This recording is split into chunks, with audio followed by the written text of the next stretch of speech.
some carriers give you so little for your older busted phone you just end up living with it? I don't think so. Verizon lets you trade in your broken phone for a shiny new one. You break it, we upgrade it. You dunk it, doggy bone it. Slam it, wham it, strawberry jam it. We upgrade it. Get a 5G phone on us with select plans. Every customer, current, new, or business. Because everyone deserves better. And with plans starting at just $35, better costs less than you think. Today is Thursday, December 16, 2021. Coming up on Roland Martin Unfiltered on the Black Star Network. We're broadcasting live from the College Football Hall of Fame, where they have the Coca-Cola reception and the Disney showcase for Jackson State and South Carolina State playing in the 2021 Cricket Wireless Celebration Bowl. We'll be talking to the president of the universities. In addition, we'll be also covering news of the day, talking about America surpassing 800,000 COVID deaths and why are they banning travel to African nations. We'll talk with the ambassador to the United States from Botswana. Also, Derek Chauvin pleads guilty to federal civil rights charges in the death of George Floyd. And a black sheriff in South Carolina has been indicted for the tasing of an inmate. It's a whole lot we're covering today. In addition, the passing of author and feminist Bell Hooks. Folks, it is time to bring the funk. I'm Roland Martin Unfiltered on the Black Star Network. Let's go. He's got it. Whatever the miss, he's on it. Whatever it is, he's got the scoop, the fact, the find. And when it breaks, he's right on time and it's rolling. Best believe he's knowing. Putting it down from sports to news to politics. With entertainment just for kicks, he's rolling. It's on go, roll, roll, y'all. It's Roland Martin, yeah. Rolling with Roland now. He's funk, he's fresh, he's real, the best, you know he's Roland Martin now.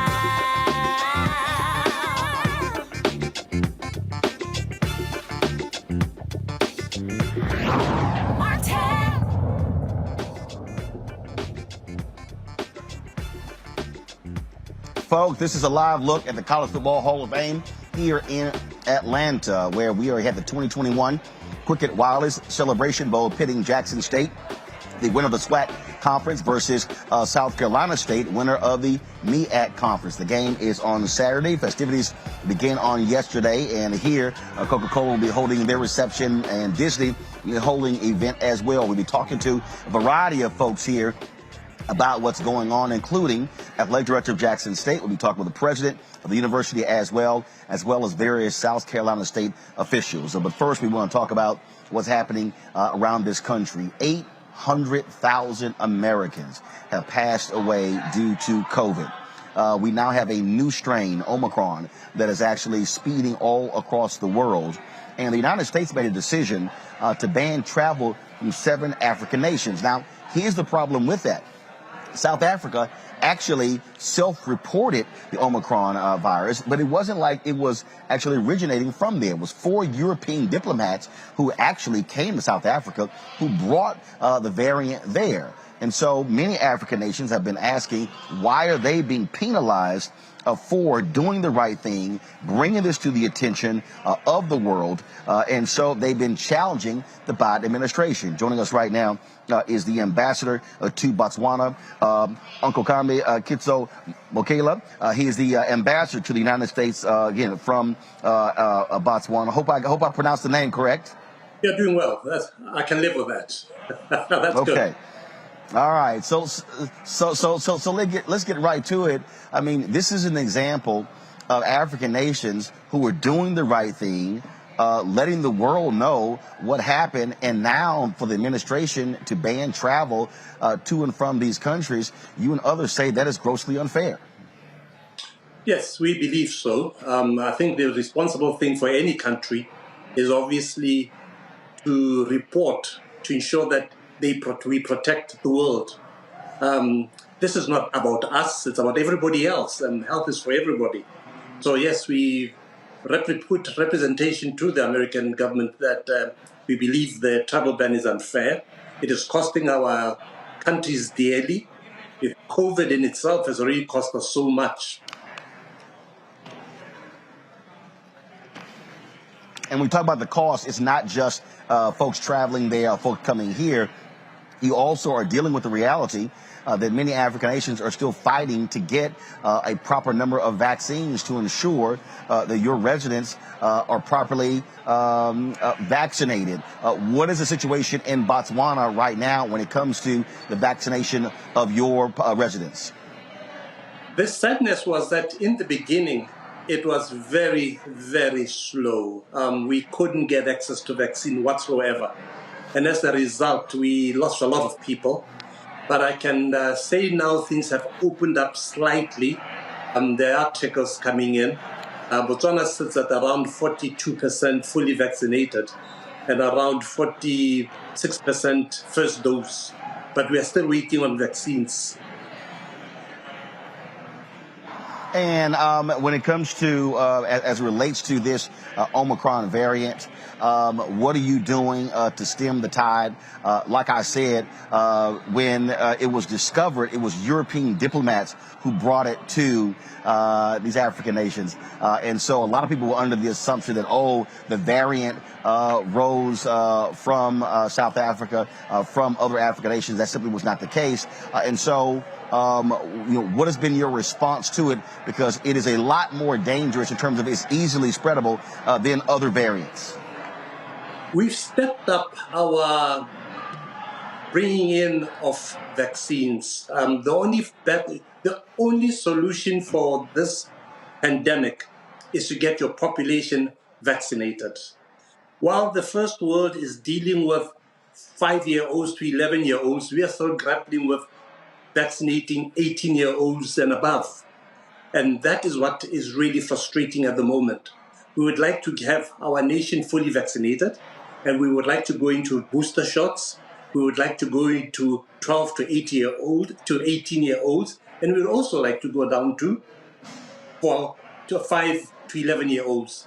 So it's all a question of trying to play catch up with vaccines.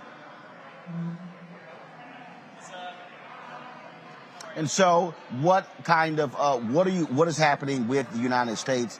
What are your continuing conversations with the Biden administration and the White House and Congress to get this travel ban lifted?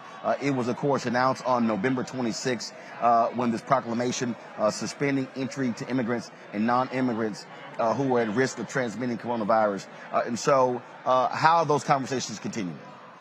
Well, as the SADC group, the Southern African Development Community Group of Ambassadors, we sought to have a meeting with the administration, and graciously were given an opportunity to present our case to them and demonstrate to the United States how this is affecting our economies, our people, and why it's important that the United States continues to lead as it has done in terms of also donating vaccines to Africa.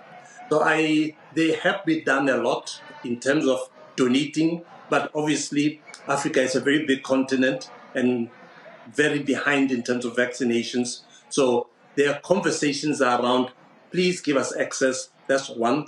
2, give us the intellectual property so we can do manufacturing on the continent itself and develop capacity of our own people to continue to do science and research. I think we've demonstrated ably that the sequencing and our investigative work has worked. At least we are not that behind in terms of intellect. All right, Ambassador Mokaila, we appreciate it. We certainly hope that these things change, and you're more than welcome to come back to Roland Martin Unfiltered anytime to share with us what's happening there in Botswana as we can continue to focus on this international pandemic and how it's affecting not only us here in America, especially African Americans, but also people of African descent on the motherland and around the world. Thank you very much, Roland, and thank you to your audience. Thank you very much. I want to bring my panel real quick. Rishi Colbert, founder of Black Women Views. Dr. Greg Carr, he's the Department of Afro-American Studies at Howard University. Kelly Bethea, communication strategist. Glad to have all three of you here. Greg, this is one of those examples. Africa, these African nations were doing the right thing, not being penalized for doing the right thing when it was European diplomats who actually brought the variant to the motherland. That's exactly right. And I'm so glad, again, so important that Black Star Network is more than a label, y'all. This is Pan-African. And so we needed to hear from the ambassador. And as Ambassador Makela said, the president of Botswana said that 2 weeks ago, your diplomats brought this here. And it's very important to understand several things. He said something very near the end that I want to emphasize. These companies, Moderna and Pfizer and Johnson & Johnson, they have held on to the patents and they are not sharing the technology with the world.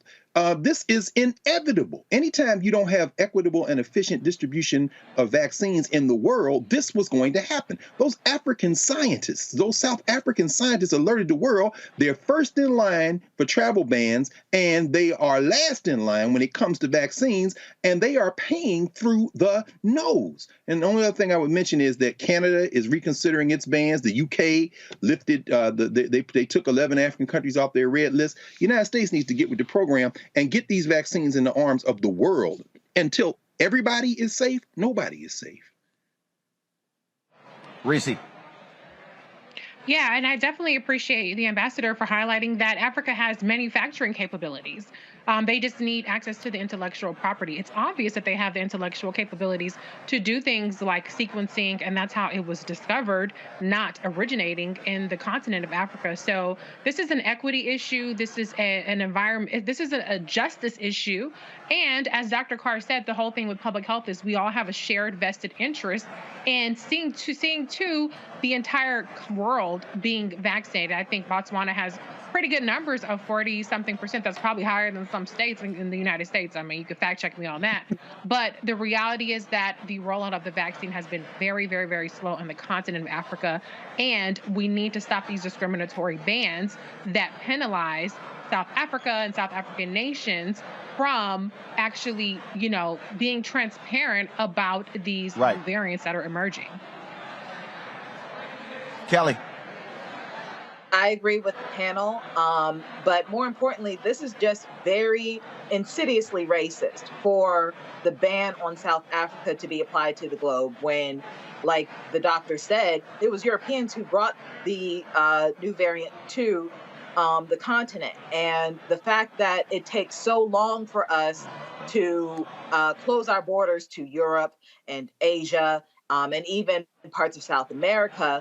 But when it comes to the continent of Africa, whose wealth is immense, whose intelligence and intellect and research capabilities are immense and undervalued and underused, however, they were the ones who were able to discover this in spite of all of the technological advances that we have in this country. They were the ones who spotted it first, but they're the ones being penalized and they're the ones being banned. It just breeds racism to me, and that has to stop as well, globally.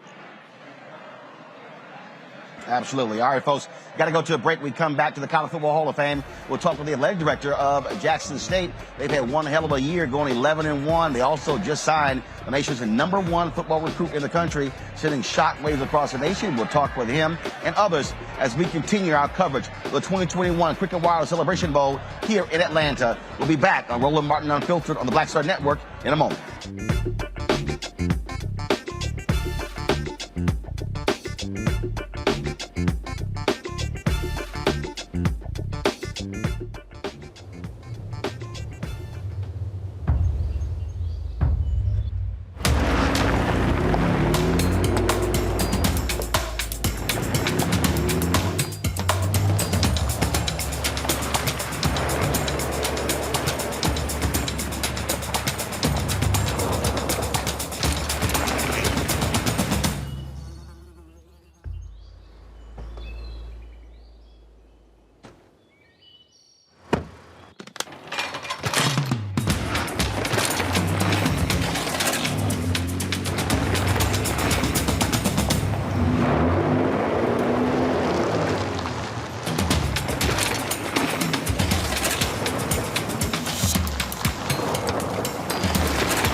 Betty is saving big holiday shopping at Amazon. So now, she's free to become Bear Hug Betty.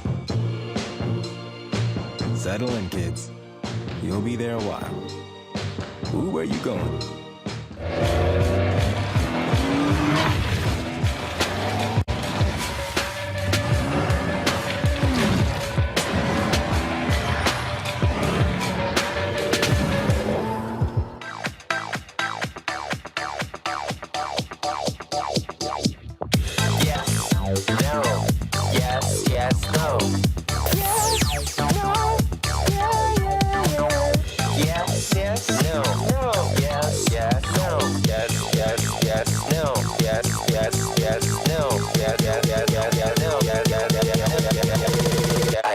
Try it first. Hi, I'm LD Barge. Hey, yo, Peace World, what's going on? It's the Love King of R&B, Raheem Devon, and you're watching Roland Martin.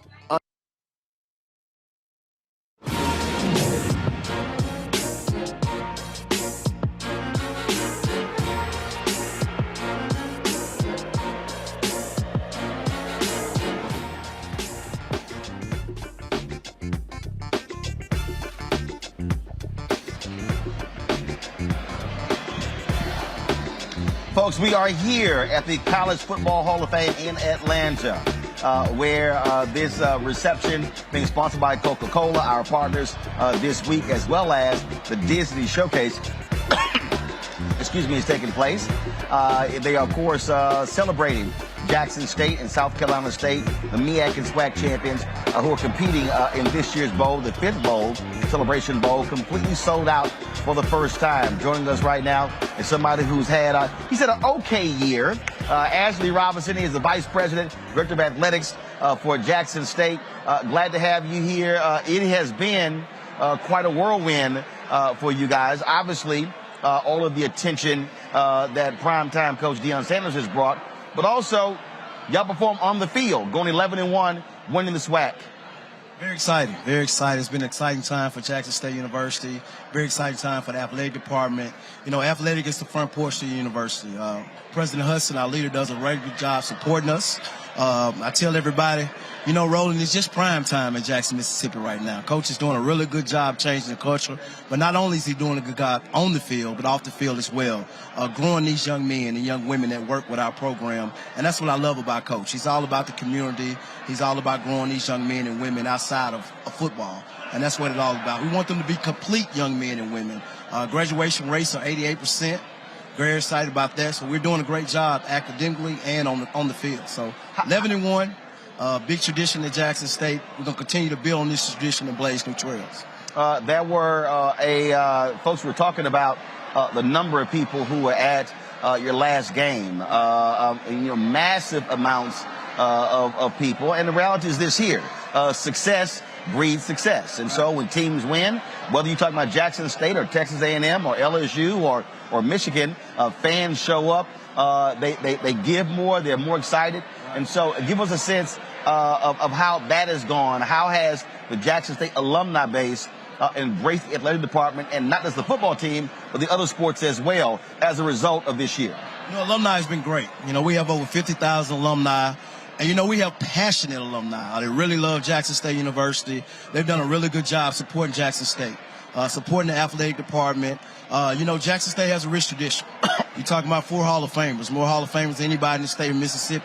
Very proud about that. You're talking about over 100 players get drafted to the NFL. You're talking about 16 national championships in the sport of football and 158 championships overall with all 16 sports. So very excited about that. So, you know, Jackson State is doing, you know, really, really well. Our alumni supporters are doing well. I'm just saying, bro, got a TV show going on. I got you. All right. I appreciate you watching me, but don't walk in front of those cameras again. I'm going to cut you. All right. Just going to walk straight in front of the cameras. All right. Yeah. All right. So you talk about all of the different sports. How many total sports do you have at Jackson State? How many athletes? 16 sports and over 350 athletes at Jackson State. This year's been a great year for us. Over 9 championships, all with all our sports together. Okay. So really, really good. In the fall, we've completed 5 championships. Out of the 5, we won 3. So we're doing really, really well. The whole department is doing well, and that's what we're proud about.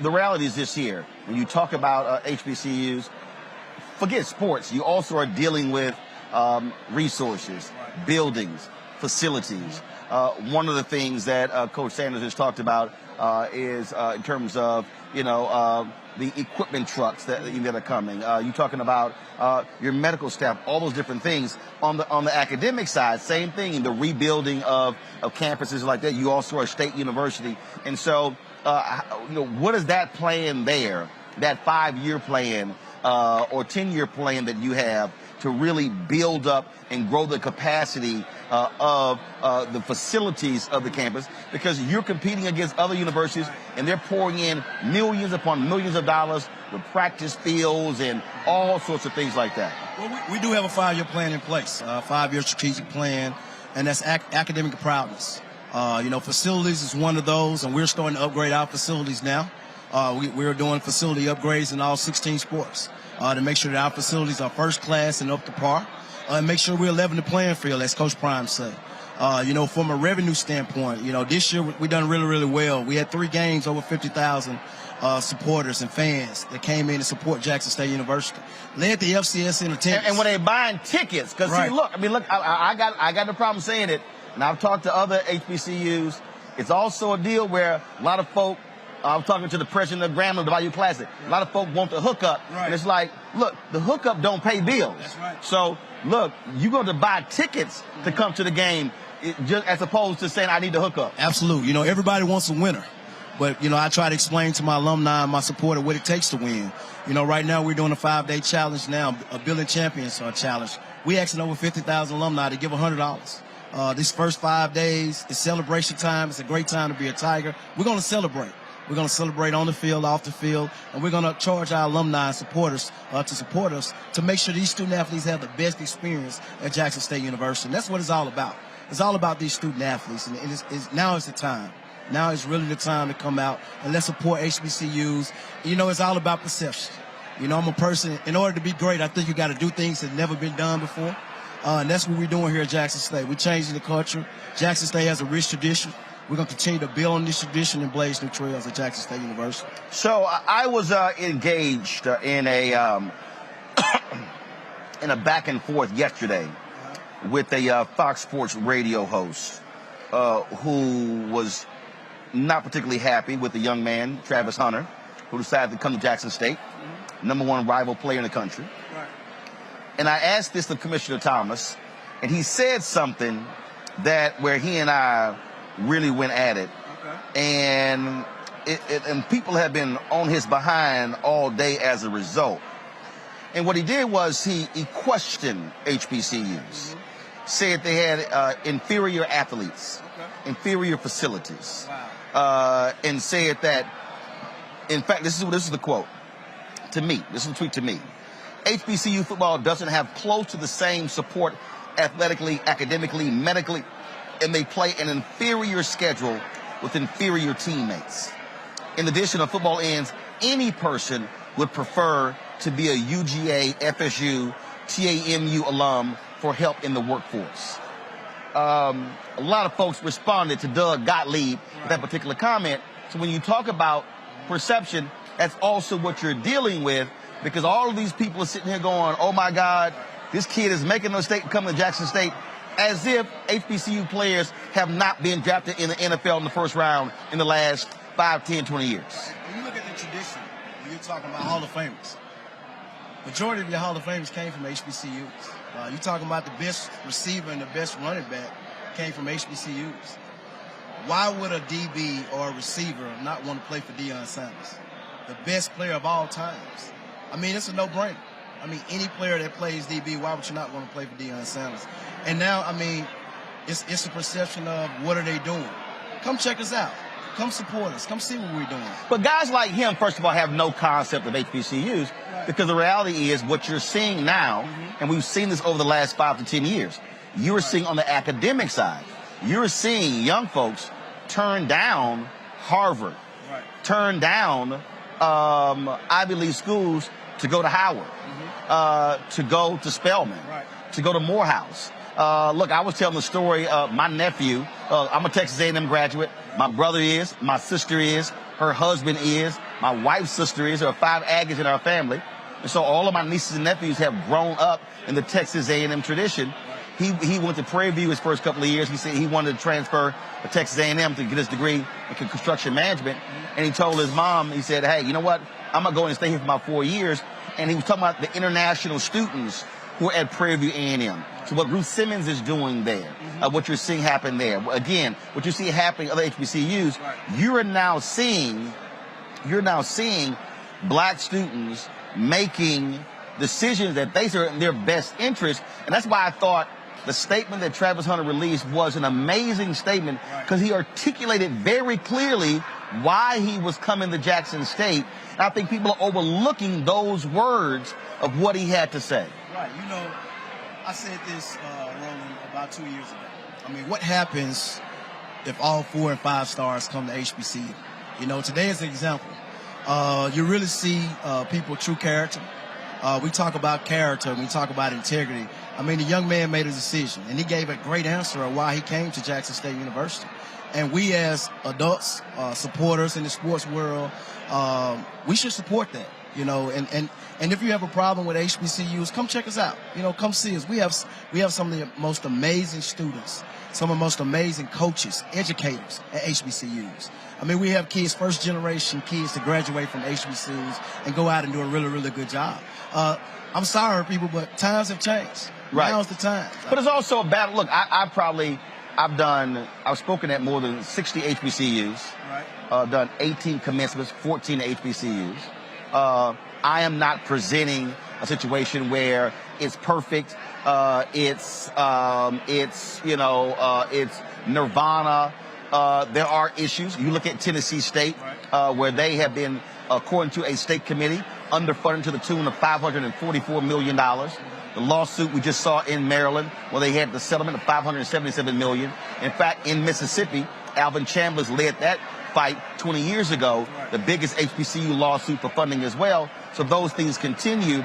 But what I do argue, what I say to people, is that the reason we have to pay attention, whether we're HBCUs, for me, black-owned media, and because you have to support the pillars of our community.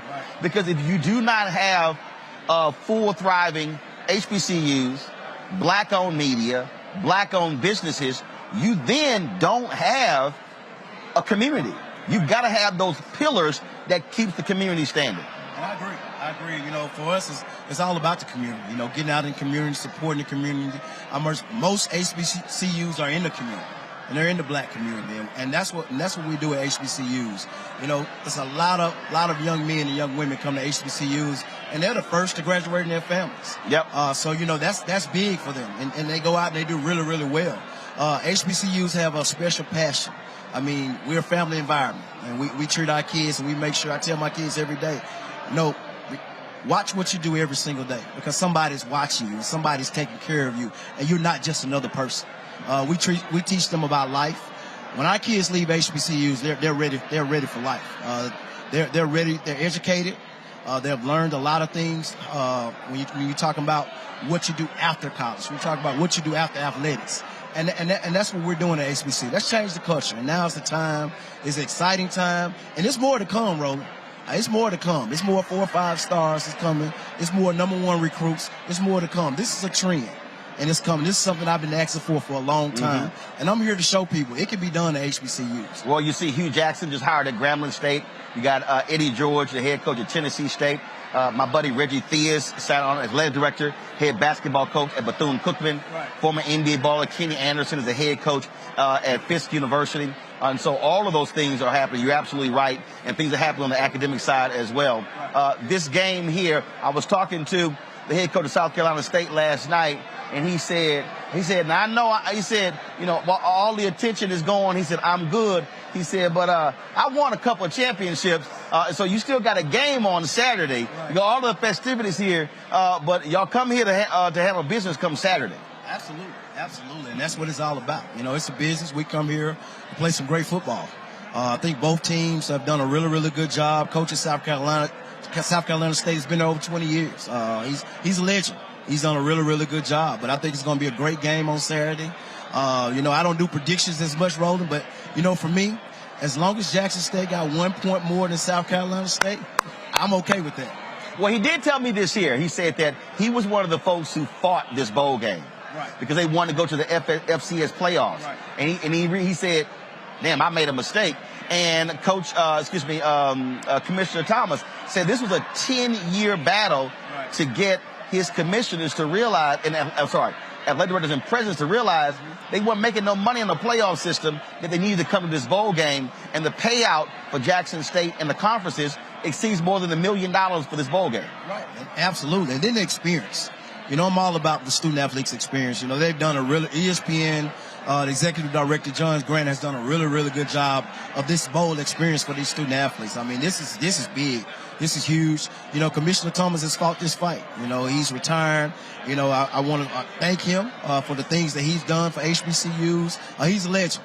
He's a legend. He fought this fight. And we're here.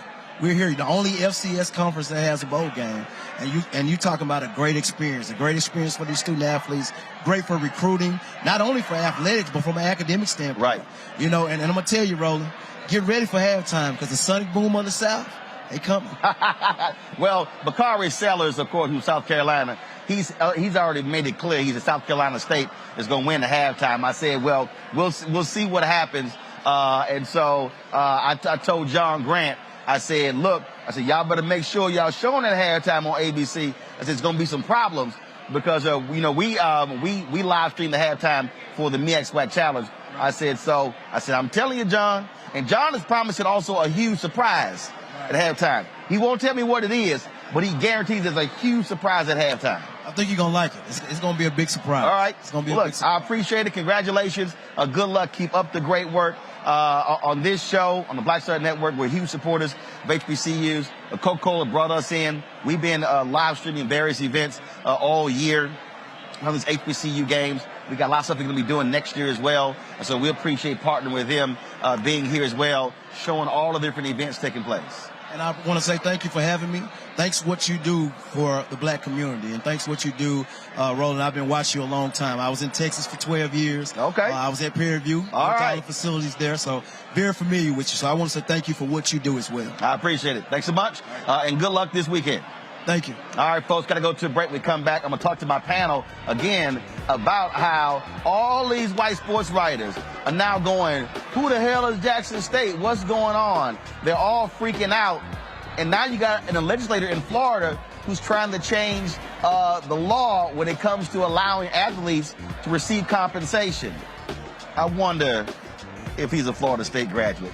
You're watching Roland Martin Unfiltered on the Black Star Network, broadcasting live from Atlanta at the College Football Hall of Fame, the 2021 Cricket Wireless Celebration Bowl. Back in a moment.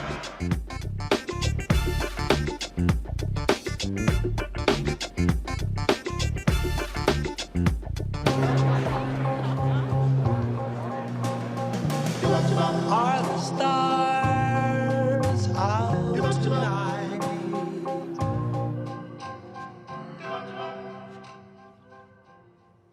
Alexa, play our favorite song again. Okay.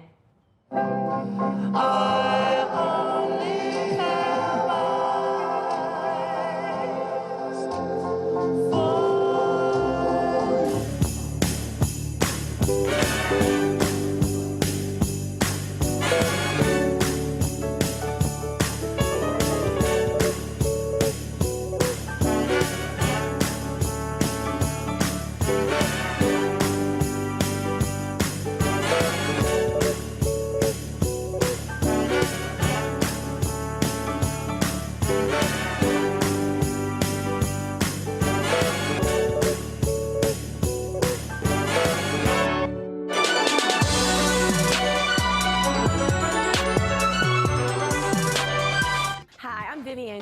Hey everybody, this is your man Fred Hammond, and you're watching Roland Martin, my man, Unfiltered.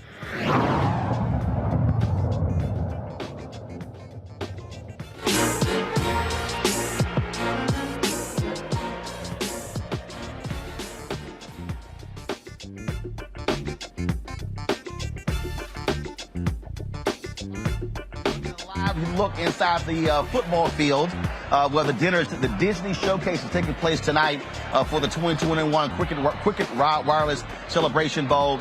This dinner is sponsored by Disney. The reception is sponsored by Coca-Cola. We're here at the College Football Hall of Fame. It is absolutely amazing, the excitement, of course, the sponsors, the university officials. You see all of the different folks here excited about this bowl game, and we were happy to be here as well. I'm going to bring my panel back in. I want to pick up on the conversation I had here with Ashley. And really, I'm going to start with you, Reese. These folks are upset. They are upset and this is the thing that they've always feared. And it's not, and I want to expand this beyond HBCUs because it speaks to white validation. It speaks to this whole notion of when a lot of us have had the whole view of, well, our stuff is secondary. And when it's like, you know what? I'm good. Y'all can have y'all stuff. I got more people who come up to me all the time saying, man, I wish you were on MSNBC. I'm like, why? I wouldn't own the show. I wouldn't control the show. I wouldn't dictate the stories we cover. I wouldn't dictate where we go. That's the difference when you're talking about when you own and control. And what we're dealing with here is that since the days of Jim Crow ended, these white institutions have been able to use their resources, boost their money, to attract the top black athletes. And you had the the top basketball player who went to Howard University a couple of years ago. He only played 2 games because COVID came in.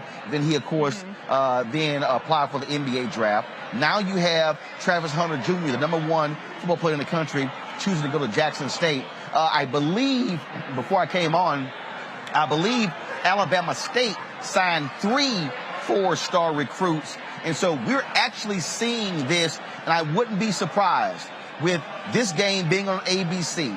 And then you have Hugh Jackson at Grambling. And then you have Eddie George at Tennessee State.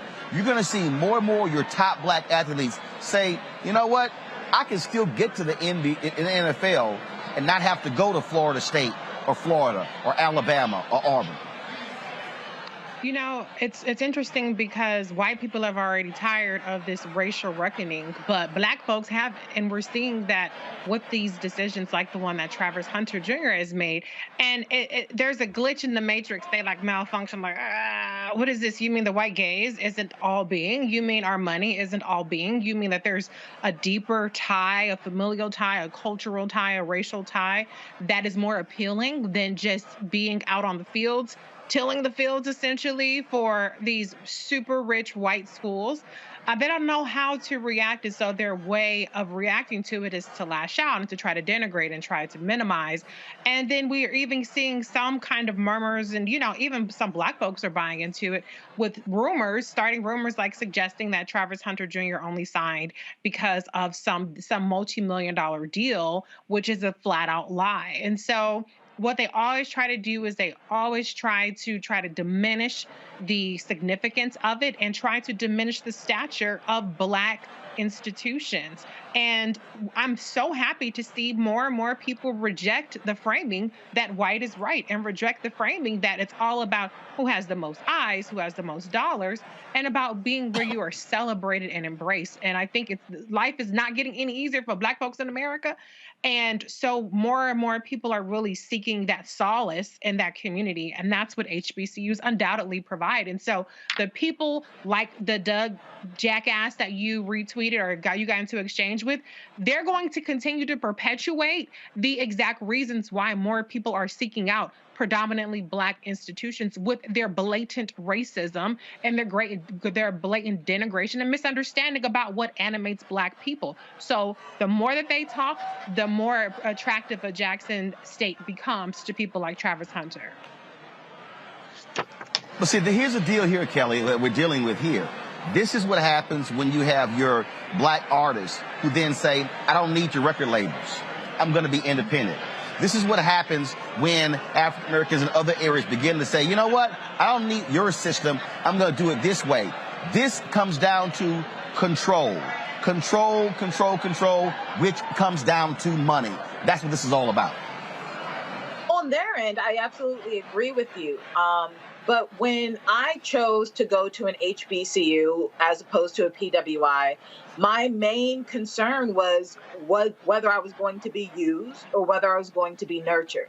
And in that fragile state in your life, that transitioning into adulthood, you need to be nurtured and cared for, but also, you know, be made aware of how adulting is, how the college experience can be without you being tokenized for your physical abilities.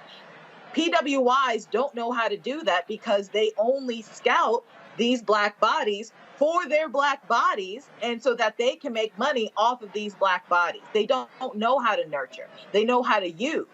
And that is kind of like the undercurrent, the theme of white supremacy in this country. It's never been a component of nurturing there. It is all about being used. So with HBCUs, they came about not only to educate Black people and, you know, fill in the gap of education that was not provided to us by PWIs, but a huge theme when it comes to HBCUs is nurturing and nourishing Black minds as well as preparing Black bodies for life. So I applaud this young man for choosing Jackson State because he knows, whether he verbalizes it or not, he will be cared for, he will be nurtured, and he will be prepared for life moving forward.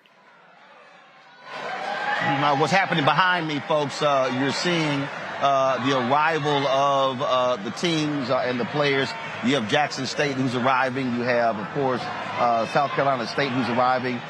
We switched to that's what you're seeing happening here. So when you're hearing the cheering and the noise behind me, that's what's going on. Greg Carr, I want to go to you. This is about disruption to the system. And they have been able to thrive on this system, being able to utilize their big money. And this, in many ways, Greg, it harkens back to, for me, in the Negro Leagues, where the best talent was in the Negro Leagues, but the white owners had the better stadiums, the better uniforms, the better travel, all of those different things, the accoutrements. And Black people kept saying, well, we can compete, without realizing the better talent is already over here. They were jealous of the Negro League crowds. And so what Deion is doing, what you're seeing happen at other HBCUs, they are now creating the level of excitement, saying, hey, y'all, we don't need y'all stuff. We can create our own excellence over here, and y'all going over there. And then when they start losing those five-star players, that's when the disruption begins to happen. No question, Roland. This is a return to normal for HBCUs. First of all, let me just pause here, though. Right. Watching them country boys and girls come in there with them hot, loud suits and them fly styles. Let me just say, as a Southern, how very HBCUs. I work at one in the Upper South, and there are a couple outside the South. But when you say HBCU, where you at in Atlanta right now? That's really what HBCUs are. They are Southern Black folk. And so when you see them Negroes come walking up in there with that swag, and if y'all didn't watch the interview you did with the South Carolina State Bulldog team last night, y'all go back and watch last night. You will smile until your cheeks hurt. I promise you. So I just wanted to say that. But this is a return to normal for HBCUs. Let me be very clear about all HWCU athletic programs. And I knew John Chaney at Temple. I went to school there. I taught a lot of his players. I was at Ohio State. I taught a lot of those football players. Let me be very clear. I hope all of y'all collapse. Because, see, this is what happened after so-called integration. You framed it perfectly, Roland. They cherry-picked. They wanted all the Negroes that could run fast, and they wanted a few 4.0s, like Kelly said, and they said, can we use you all? But let's be very clear. Before desegregation, all those cats, and you just heard Vice President Robinson, the athletic director, say it from Jackson State. By the way, when he said the best running back and the best wide receiver, he knows from first hand because he went to Mississippi Valley.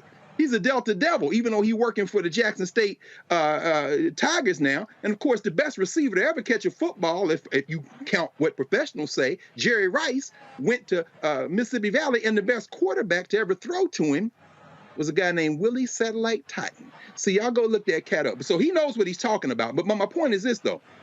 Before desegregation, Hell, HBCU athletes built the AFC, which merged and became the AFL that became the AFC. Y'all go look up a quarterback named the Lord's Prayer. That was his nickname. Elder Dickey coming out of Tennessee State. James Shaq Harris coming out of Grambling State University.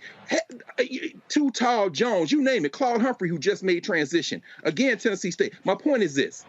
What these Europeans did after desegregation, they went and got these ball players and a few other blacks and left everybody there. But here's where the game changed. The game changed this year. And Deion Sanders for sure, Eddie George for sure, Reggie Theus for sure, Kenny Anderson for sure. But let's be clear. This comes down to 4 little words: licensing, name, image, and likeness rights. And you named it, Reese. The name of the game is money. And Roland, you remember this. You remember, and Reese, you probably remember, and Kelly too. Ed O'Bannon, UCLA. Remember 1995, they won the national championship. Ed O'Bannon said, y'all made all this money off my name. That lawsuit has changed the game. Changed the complete game. Chris Webber going in to Ann Arbor. I was in grad school at Ohio State. Them boys used to always beat Ohio State. And Chris Webber and Jalen Rose, them boys said, we going up in the damn campus bookstore seeing our names and numbers for sale, and we don't get a penny. Then they tried to jam Chris Webber up saying all boosters gave you money. When that lawsuit triggered what eventually happened in California 2 years ago, when the governor signed Senate Bill, I think it was Senate Bill SB 208 or 209, which allowed in California athletes in college to profit off their license, the NC2A threatened the hell out of them. Then about a dozen other states passed similar laws, and the NC2A, July 1st this year, changed their policy. Now them boys can go, and women, because it's a hell. I mean, you know, you looked at, again, I don't go too on this, but the athletic director, Brother Robinson, he was at Prairie View. Now, the track coach at Prairie View is my classmate from Tennessee State. She was a Tiger Bell. Now these women and men can go anywhere, part of their license. They could very well collapse white college plantation style athletic programs, and they are shaking in there because they love Negroes as long as they can make that money off their backs. This could change a whole lot, though, Roland. Indeed, indeed. Folks, got to go to a break. When we come back, we'll talk with the president of Jackson State University as we are broadcasting live here in Atlanta from the College Football Hall of Fame for the 2021 Cricket Wireless Celebration Bowl. Jackson State versus South Carolina State. You're watching Roland Martin Unfiltered on the Black Star Network. Back in a moment.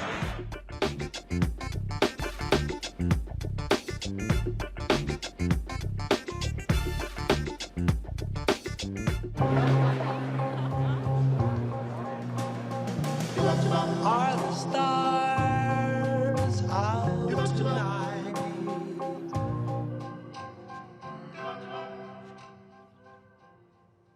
Alexa, play our favorite song again. Okay. I only have eyes for you.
Maureen is saving big holiday shopping at Amazon, so now she's free to become Maureen the Merrier.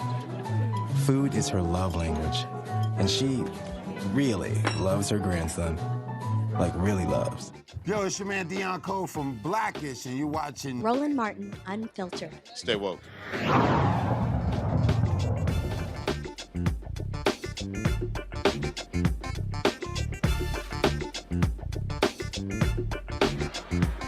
TV1.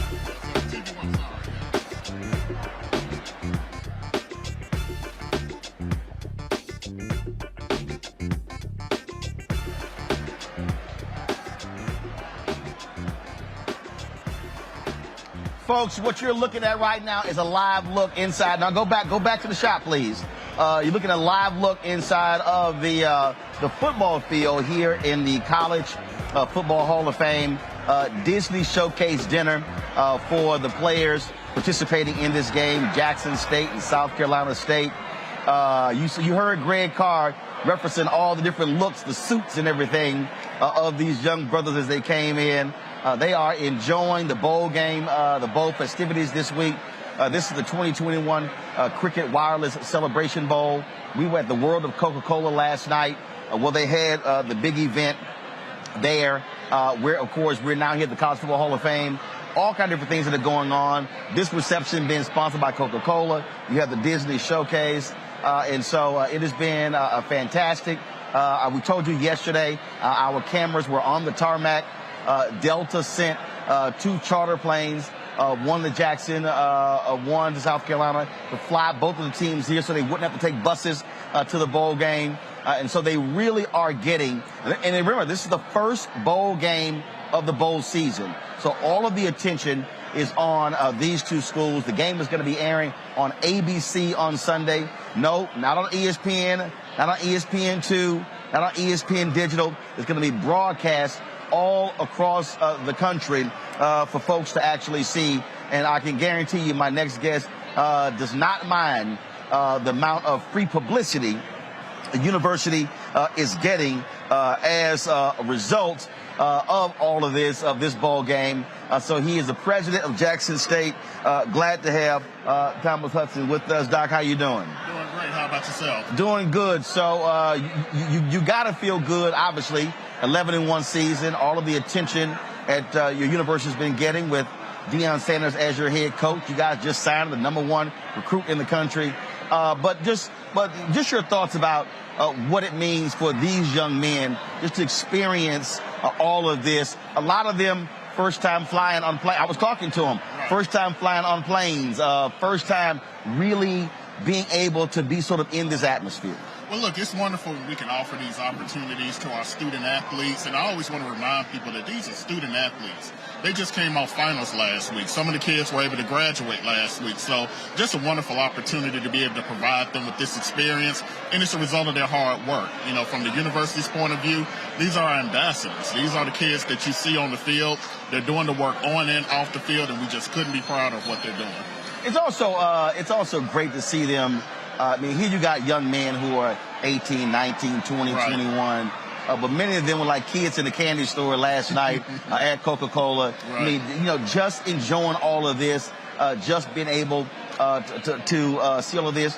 And the reality is, look, there's only one FCS That's right. Bowl game. Right. You know, you have the playoff system as well. And so, you know, the SWAC and the MEAC gets to experience something that no other HBCUs get a chance to. Exactly right. And it's really an advantage for those conferences and for HBCUs in general to be able to have this type of atmosphere. You know, for years, Jackson State played in the playoffs. We did not get this type of atmosphere. They would ship us to parts unknown, places Y'all where be like in North Dakota or something like that. Where our fans can turn. You hear the cheers of our players coming in, guys looking good. And it's just a wonderful, wonderful opportunity for our student athletes. And again, it's a result of their hard work. They are the reason we are here, and we couldn't be prouder of them. Of course, you got your coach. You got your coach Brian, who's wheeling in Coach Sanders. Perfect timing. Perfect timing. That's right. Let's see if we can get on the wheel over here. If we can get on the wheel over here, since we're live, sitting here with the. He said he can't interrupt us. Of course, we're sitting here as they're all coming in, you know, for the dinner here.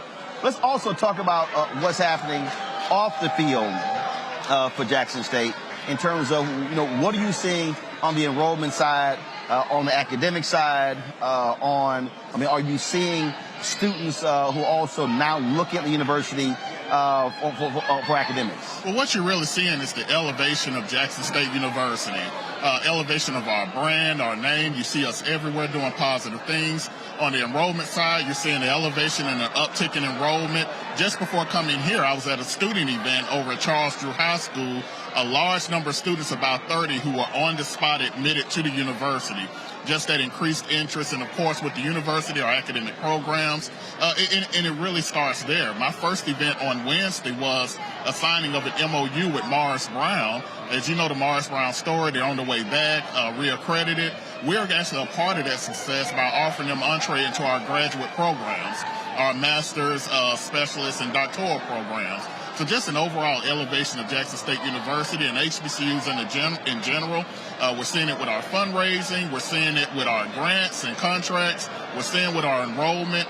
And overall, we're seeing it with just the great students and the student athletes that are coming to the university. You also are a state university, and so Yes. are you also seeing the state step up and increase its funding for your university? We absolutely are. We're seeing that increased interest and really the understanding that, hey, for us to succeed and for state universities to succeed, you have to have that investment. You have to have that investment really in your physical resources, in your physical planning, your residence halls, your dining halls, and your classrooms. And we're really happy to see the state of Mississippi step up in a major way in that way. You know, one of the things that that we have been talking about being here and again with these players and with the attention. I mean, the reality is this is a nation that looks at sports. They look at they look at these things. And look, I'm a Texas A&M graduate. When Johnny Manziel won the Heisman Trophy, I mean, that just blew up the fundraising of the university. But it also costs a whole lot of money when you're talking about trying to compete in athletics. Right. And so, how have you also been making it clear to your alumni base that their increased support is also crucial? Because unfortunately, you know, a lot of HBCUs have anywhere from a 2 to 5% of giving Yes. from the alumni base. Well, and that's been a real focus, especially under my administration. How do you increase that giving rate? And I'm just making our alumni, really all alumni, understand it's about being counted. Not how much you give, but that you give and that you make it a habit. Thankfully, you know, we've had an uptick in our alumni donations, but there's a lot of room to grow. And we're really focusing on harnessing everything that's going on here. You know, our athletic director has a 5-day challenge. Hey, let's get as many of our 50,000+ alumni to give at this time. And so, again, it's about harnessing this energy, really leveraging all the coverage, all the positive vibes surrounding the football program and the university as a whole to increase our giving. One of the things, let's do this here. Do we have an IFB over here? If we do, all right. So no, you won't be able to hear the studio. All right, so let's do this here. Reese and Greg, who's still with us. Do you have a question for the president of Jackson State University? President Hudson, I'll keep this light, and I know you got to convey this to him, Roland. And congratulations. I'm very happy to hear about that Morris Brown piece. As a graduate of Tennessee State University, which, of course, took Big John Merritt from Jackson State back in the early 60s and brought him near, one of the great rivals, I have one question for you. Is the sonic boom of the South ready to win halftime on Saturday? I'm going to keep it light. Look, the Sonic Boom of the South is always ready to win halftime. So they'll be ready as usual. We have the best band in the land, and just be ready for a show. Yes, the Sonic Boom of the South will be ready to win halftime. But thank you so much for your question and your obvious support of Jackson State University. Reese. President Hudson, congratulations on all of your success. Can you just, for the audience, we have more than just Black people who watch Roland Martin Unfiltered. Can you just kind of give us a quick, summary of the intangibles that would lead someone like Travis Hunter Jr. to select Jackson State over the other university he had previously committed to? Well, it's an interesting conversation because, you talk about the culture of Jackson State University, just the family atmosphere and those things that he saw. But you also talk about the ability of students to come to a Jackson State University and really become the person they are meant to be. It's very interesting that obviously we got the #1 recruit in the nation and there's a lot of activity, and rightly so. But what you will notice is that, we every year across our campus, we bring in those types of students that could go anywhere.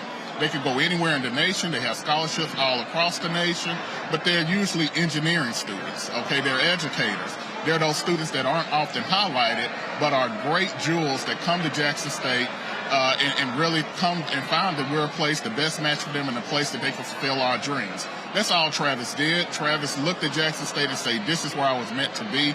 This is a place where I can become the person I really want and fulfill my dreams. So we're very excited about that, but do understand that is a classic HBCU story, and we couldn't be more excited that it's now being spotlighted across the world stage. Well, I got to ask you this here. The news came down today that Shedeur Sanders becomes the first HBCU player to win the Jerry Rice Award, named after the best player in the FCS. Right. So more good news for Jackson State. Oh, excellent news for Jackson State. Kind of ironic that the first HBCU player of the Jerry Rice Award just happened this year, but just goes to show that, again, the notice. It's about, writers vote on that award. It's about the notice. It's about the exposure, people seeing the great things that are happening, and, again, it's an exciting time. Well, we certainly are glad to be here. We've been partnering with Coca-Cola all year, attending various HBCU games, shedding light on what's going on, not just what's happening on the field, but also what's happening academically. We're here for the MEAC-SWAC Challenge in August, and so at the Bayou Classic, certainly glad to be here as well. And so looking forward to the festivities tonight. Of course, it's a big schedule tomorrow as well for these players. And then again, the game that is on Saturday. And so looking forward to that. Mr. President, thank you so very much. Good luck in what y'all are doing. And look forward to being back. And I'm trying to remember. I'm trying to remember. Have I spoken at Jackson State? Okay. I'm trying to remember. Well, look, if you have, I think I did your alumni. I think.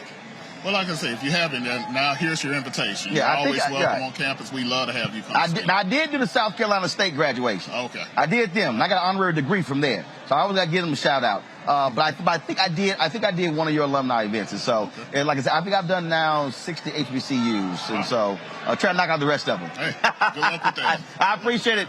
Good luck for the rest of the week, and good luck on Saturday as well. Thank you so much, and really appreciate this opportunity. All right, folks, got to pay a few bills, and we come back more from the College Football Hall of Fame here, the 2021 Cricket Wireless Celebration Bowl. We'll talk more from here, but also talk about some news of the day as well. You're watching Roland Martin Unfiltered right here on the Black Star Network.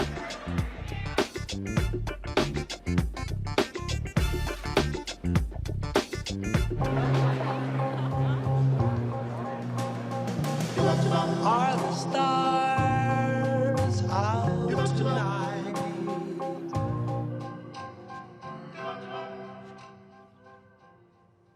Alexa, play our favorite song again. Okay. I only have eyes for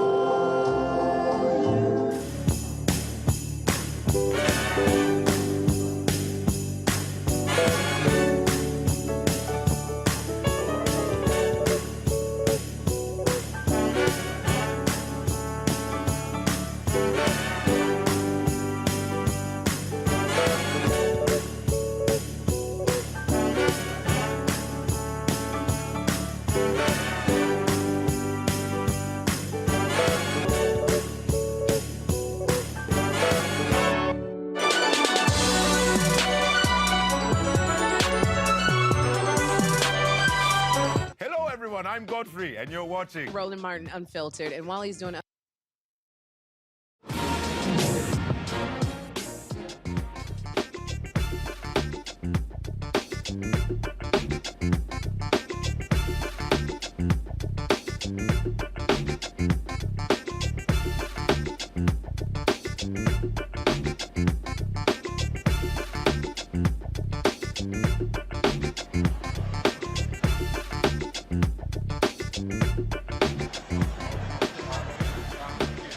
All right, folks, welcome back. You see that we're here at the College Football Hall of Fame here in Atlanta. The jerseys they have here in the lobby here of Jackson State and South Carolina State, the two teams playing in the 2021 Cricket Wireless Celebration Bowl.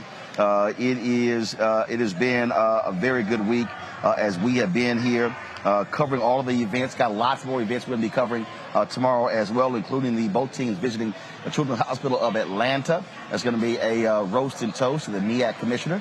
Dennis Thomas, who is retiring this year. In addition to that, we also will be covering live right here on the Black Star Network. You can watch live at noon to 12:45, the MEAC news conference, and then 2 to 2:45, the SWAC news conference. And tomorrow night, we're going to be at the Omni Hotel for the SWAC Hall of Fame dinner. And so a lot of stuff we got going on, so we're looking forward to bringing it all to you. And this is why it's important to support the Black Star Network, folks.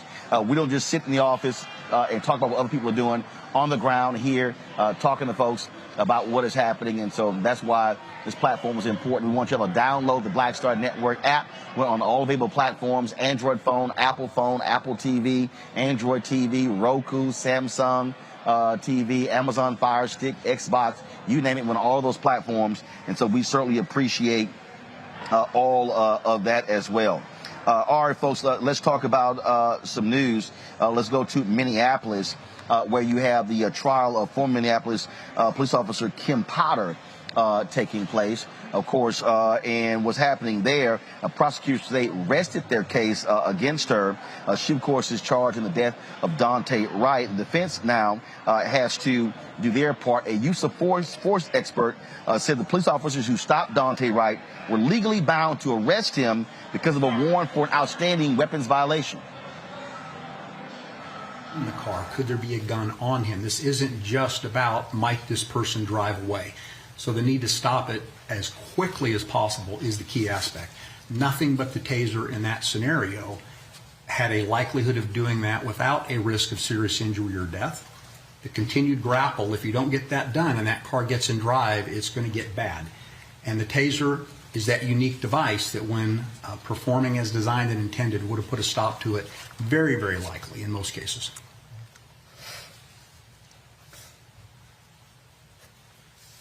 Did you change your opinion as to whether her perceived use was consistent with the standards you've described after watching the videos of Lucky and Johnson et al.? No, sir.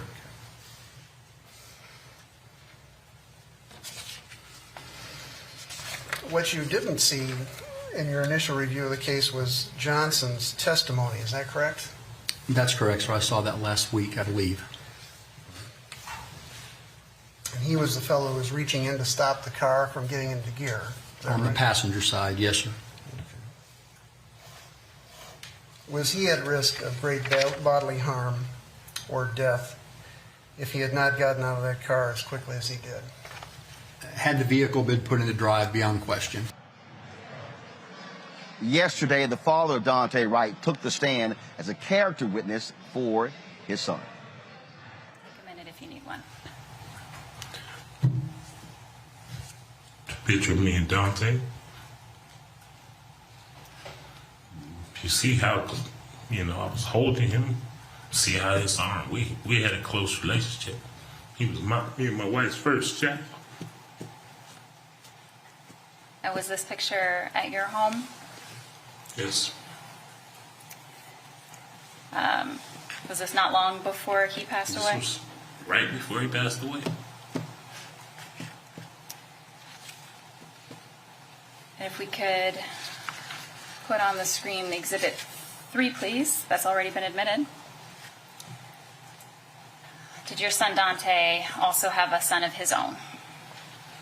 Yes. And First and only child. That's my grandson, Dante Jr.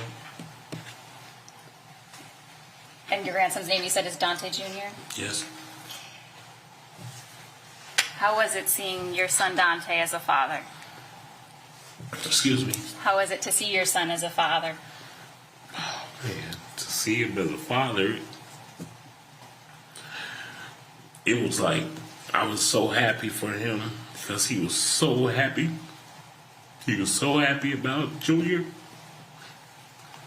And this was my chance to be a grandfather.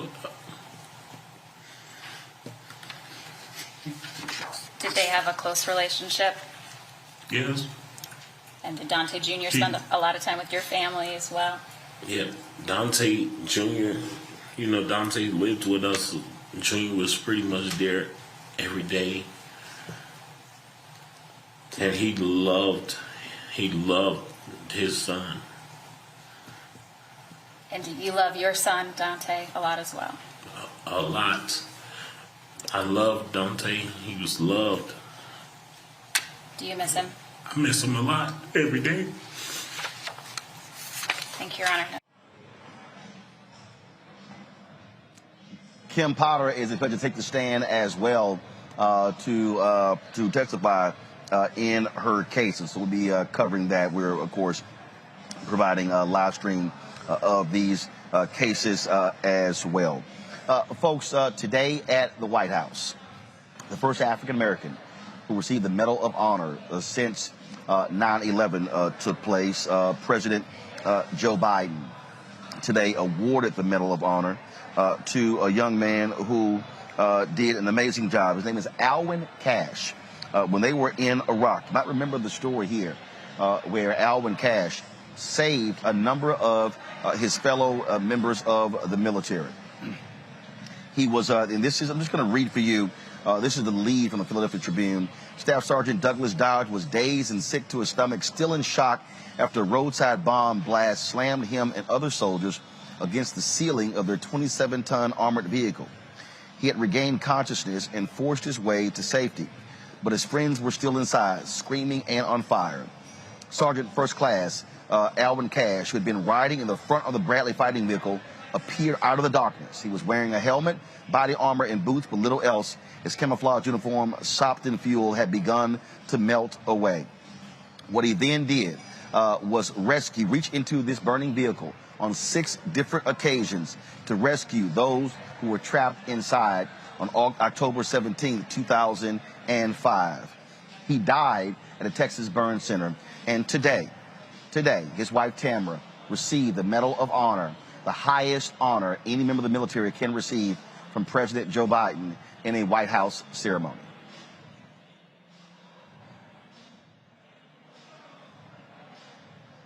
Folks, let me know if we have that video.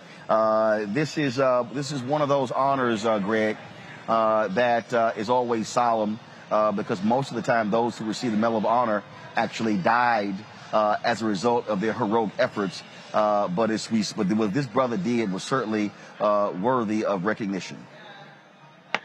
Yes, I think he was initially nominated for the Silver Star, but his commanders lobbied hard to upgrade that to the Medal of Honor.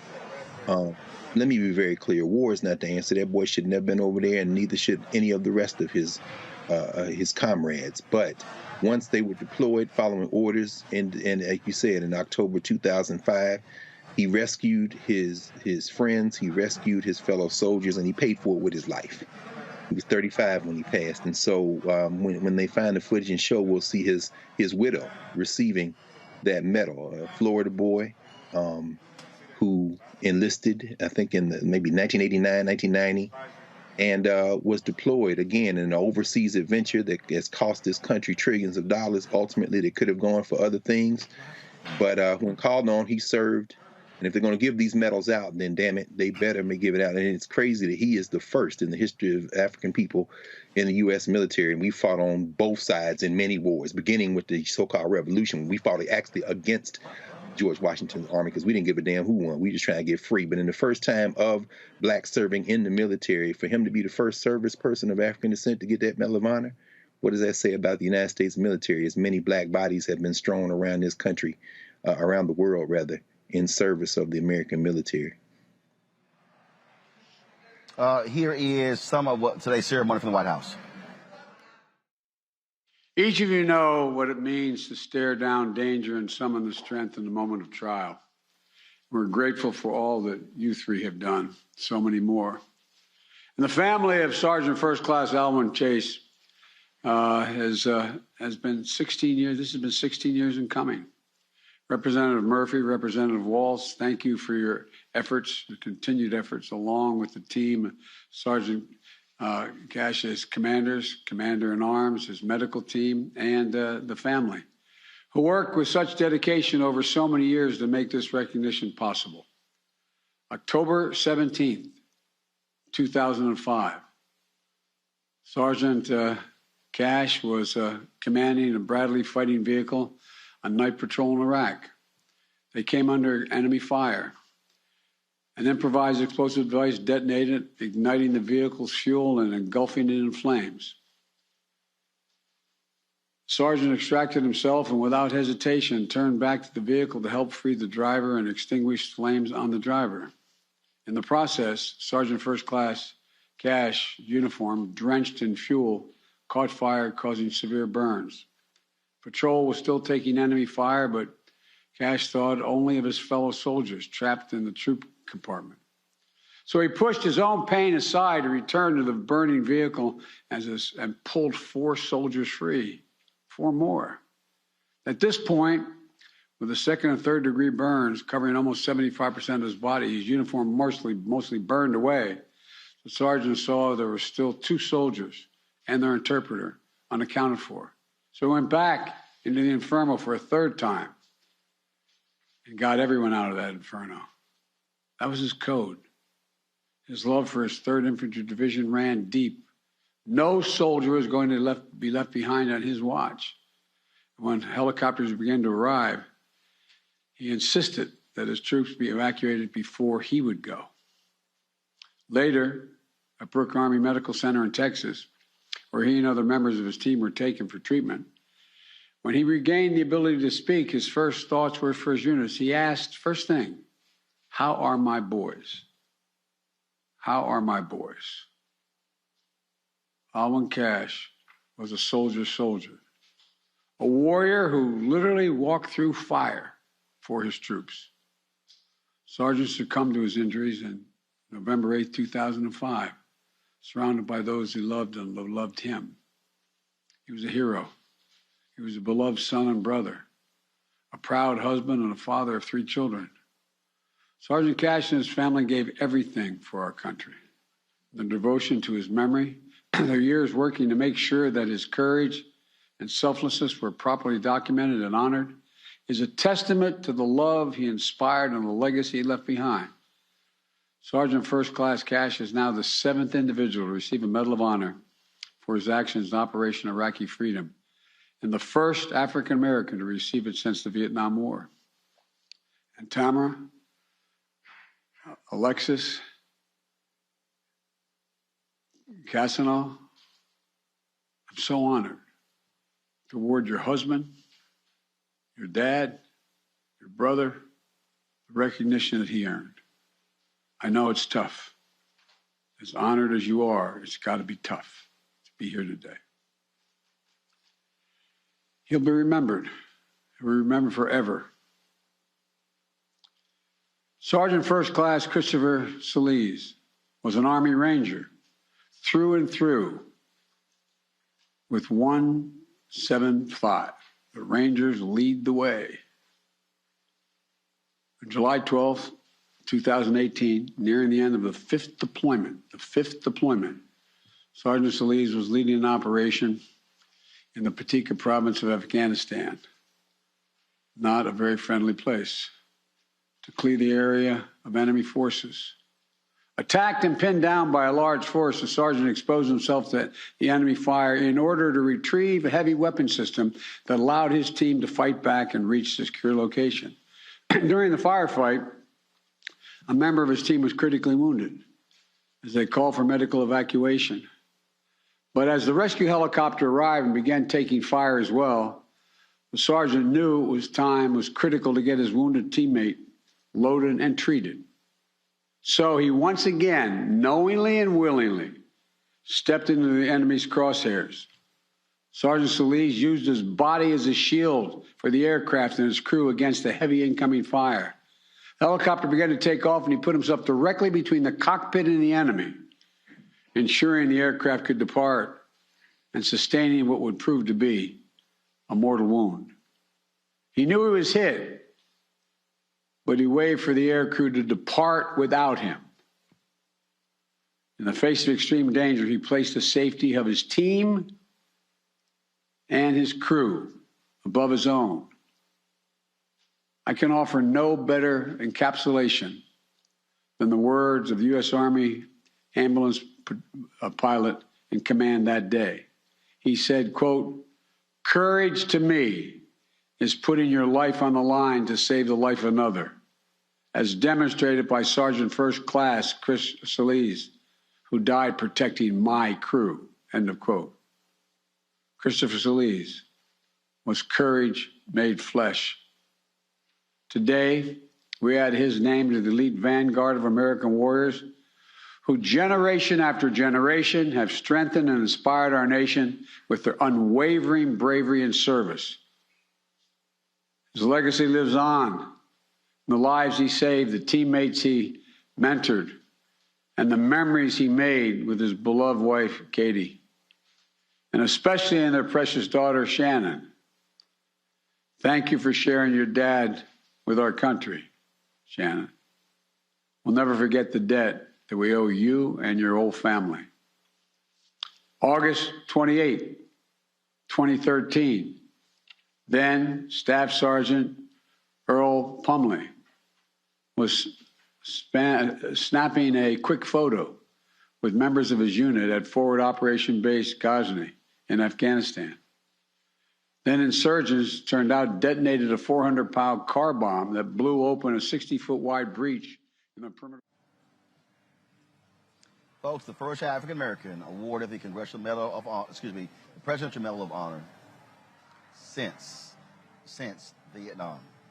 You're watching Roland Martin Unfiltered on the Black Star Network.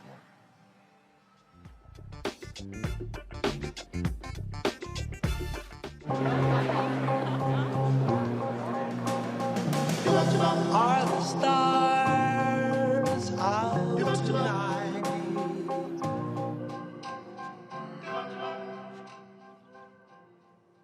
Alexa, play our favorite song again. Okay. I only have eyes for you.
Maureen is saving big holiday shopping at Amazon, so now she's free to become Maureen the Merrier. Food is her love language, and she really loves her grandson. Like, really loves. Hey, I'm Cupid, the maker of the Cupid Shuffle and the Wham Dance. What's going on? This is Tobias Trevelyan.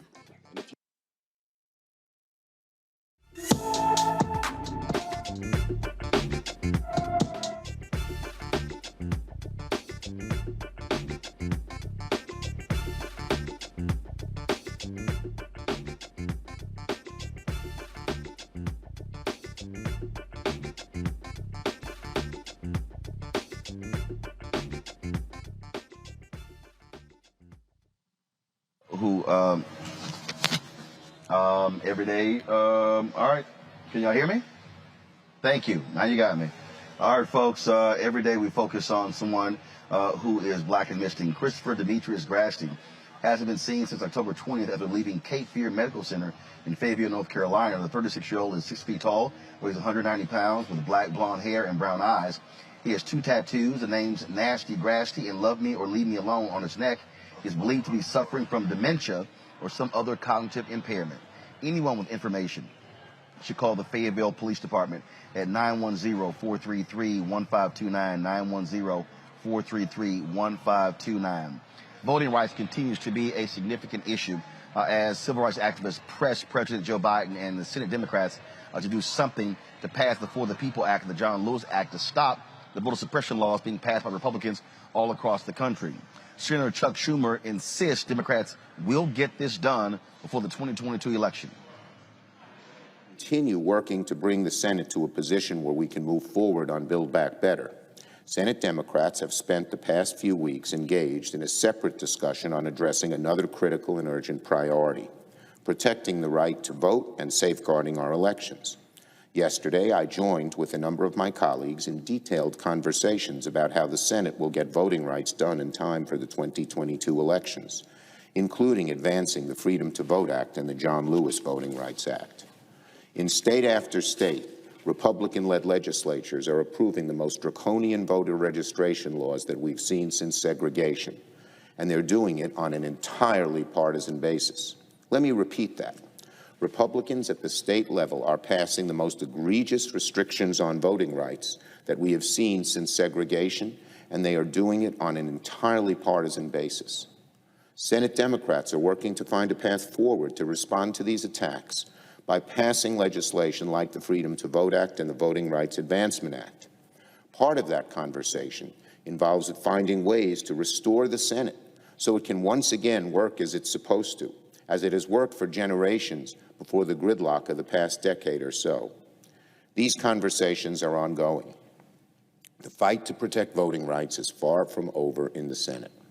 Just because Republicans will not join us to defend democracy does not mean that the Democrats will stop fighting.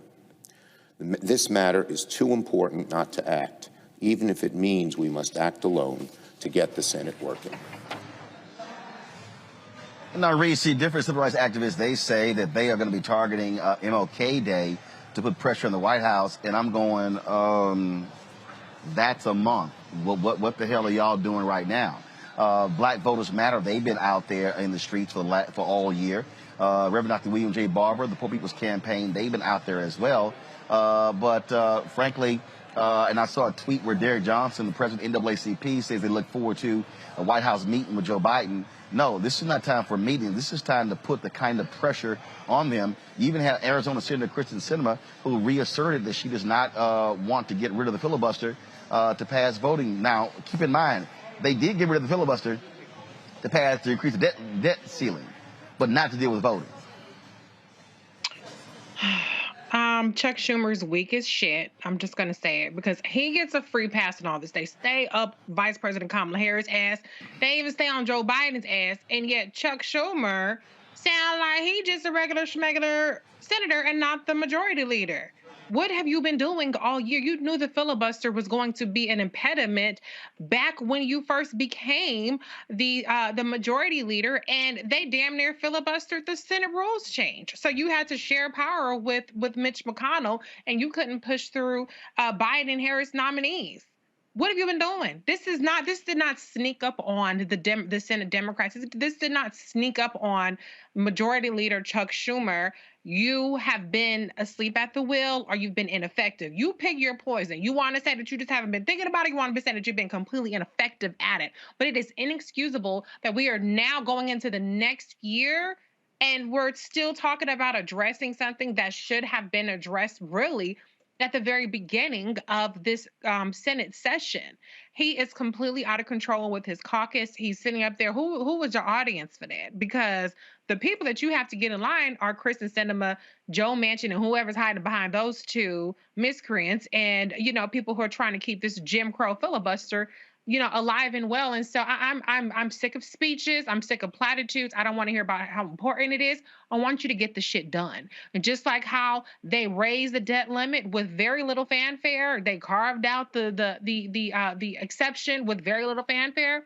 Keep that energy and pass some dang voting rights. And I mean, they flip-flopped in the past 24 hours. My head is on a swivel from, oh, we're going to prioritize voting rights over Build Back Better because this has to be done before the end of the year, to, like I said, within 24 hours now saying, well, we'll get it done before the next election. The next election is here, Majority Leader. You already said they're passing bills right now to restrict the vote. In Georgia, one is already passed, for instance. Right. And we are losing the House before one freaking vote is cast because of gerrymandered maps. And so the time for action is long past.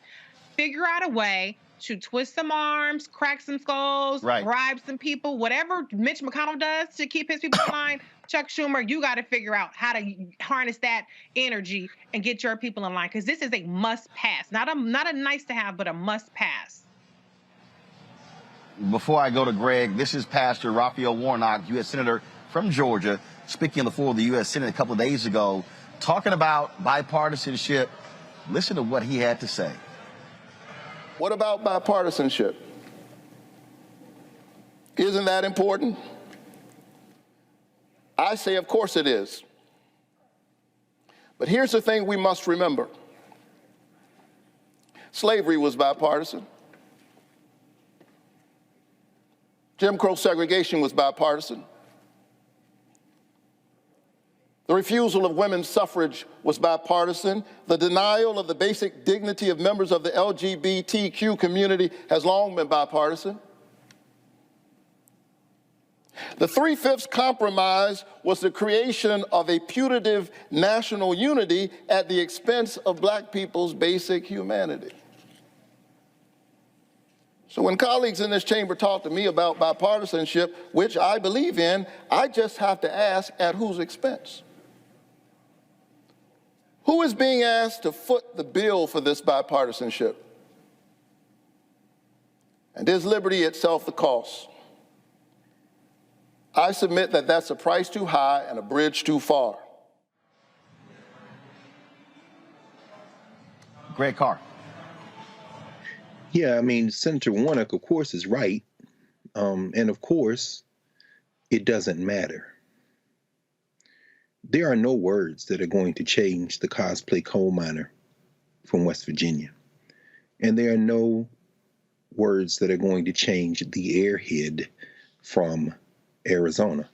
Remember election night, Roland, when the Biden-Harris ticket won, we said that night, all of us sang a chorus and said effectively that the seat of power has now transferred from Kentucky to West Virginia. As you said, Reese, we all saw this coming. Joe Manchin's complete back not only needs to be broken, he needs to be erased. He's going to join the White Nationalist Party as a registered Republican if he's pushed, unless, and this is where I won't claim to speculate because it's like WWF wrestling for those of us who are not in those meetings and behind the scenes. It only appears real if we allow the rhetoric to replace the reality. I think that whatever Chuck Schumer is or isn't doing, I don't know that he has the capacity to move wholly owned subsidiaries of finance capital like Joe Manchin, who today was successful in stripping out any bans on offshore drilling on the Atlantic and Pacific coast from legislation. Congratulations, cosplay Joe. Congratulations to you and your wife and your children who, blind trust notwithstanding, are reaping millions from the poor in West Virginia. And shout out to Reverend Barber, who has been on that ass like stink on shit. This finally, I think, has a lot of moving parts that we might not at first blush combine. But when Gavin Newsom says, Greg Abbott, you shovel-mouth bastard. So this is what you're going to do with terminating pregnancies, and the Supreme Court's going to allow you to do it? No problem. I'm going to get the guns off the street in California by weaponizing the entire citizenry of the state of California using the same language you used in that abortion bill. And let's see if the Supreme Court backs that up. Now, what does that have to do with Joe Manchin and Kristen Sinema? It has this to do. See, what the white nationalists are doing is playing for all the marbles. You've been saying this all along. This is going to determine whatever is going to happen in this experiment called United States of America for the next generation or two. And when Raphael Warnock stands there and says slavery, what he doesn't say is the United States was still expanding and they damn near fractured. When he says Jim Crow, what he doesn't say is that after World War II, the United States couldn't afford to go onto the world stage with all these non-white people taking their independence and keep oppressing us in the same way. What he doesn't say is that this battle may not be won in Washington, D.C. by appealing to people's common sense and morals, because they have none. This battle might be won in the state capitals that are controlled by Democrats like Gavin Newsom, that will say, you know what, if you don't like federalism in Texas, we don't like it in California, and we can start doing business with the Pacific Coast on our own. And if Joe Manchin, you want to block that, we're going to break your back and start doing business. Maybe we'll do some offshore drilling that isn't under federal control. Joe Manchin's back is going to be broken perhaps by a combination of state house action from the provinces and continuing ramping up organizing pressure in the federal capital. This is beginning more and more to look like the Hunger Games, y'all. And there's a lot of moving parts, and I really don't know where this ends, but I know that it's gonna. You can't talk to these people like they have common sense. As Malcolm X says, you're speaking a language they do not understand. All right, folks, we're going to continue to focus on this issue, monitor what happens, and again, make it clear that this is one of the most fundamental issues affecting this country. Democracy is certainly at stake, and we must be vigilant in making demands of this White House and of this Congress to do what is necessary in order to pass voting legislation. Going to a break. We'll be back from the College Football Hall of Fame here at the 2021 Cricket Wireless Celebration Bowl between Jackson State and South Carolina State here in Atlanta. Back in a moment. Betty is saving big holiday shopping at Amazon. So now, she's free to become Bear Hug Betty. Settle in, kids. You'll be there a while. Ooh, where you going?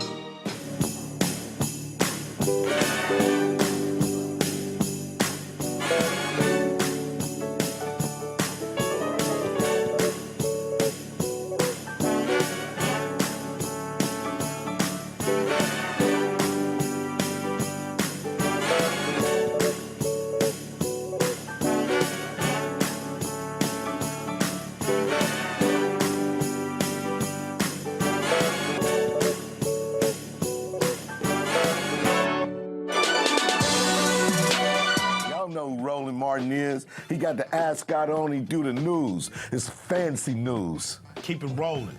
Right here. Rolling. Roland Martin. Right now. You are watching Roland Martin, unfiltered. I mean, could it be any other way? Really? It's Roland Martin.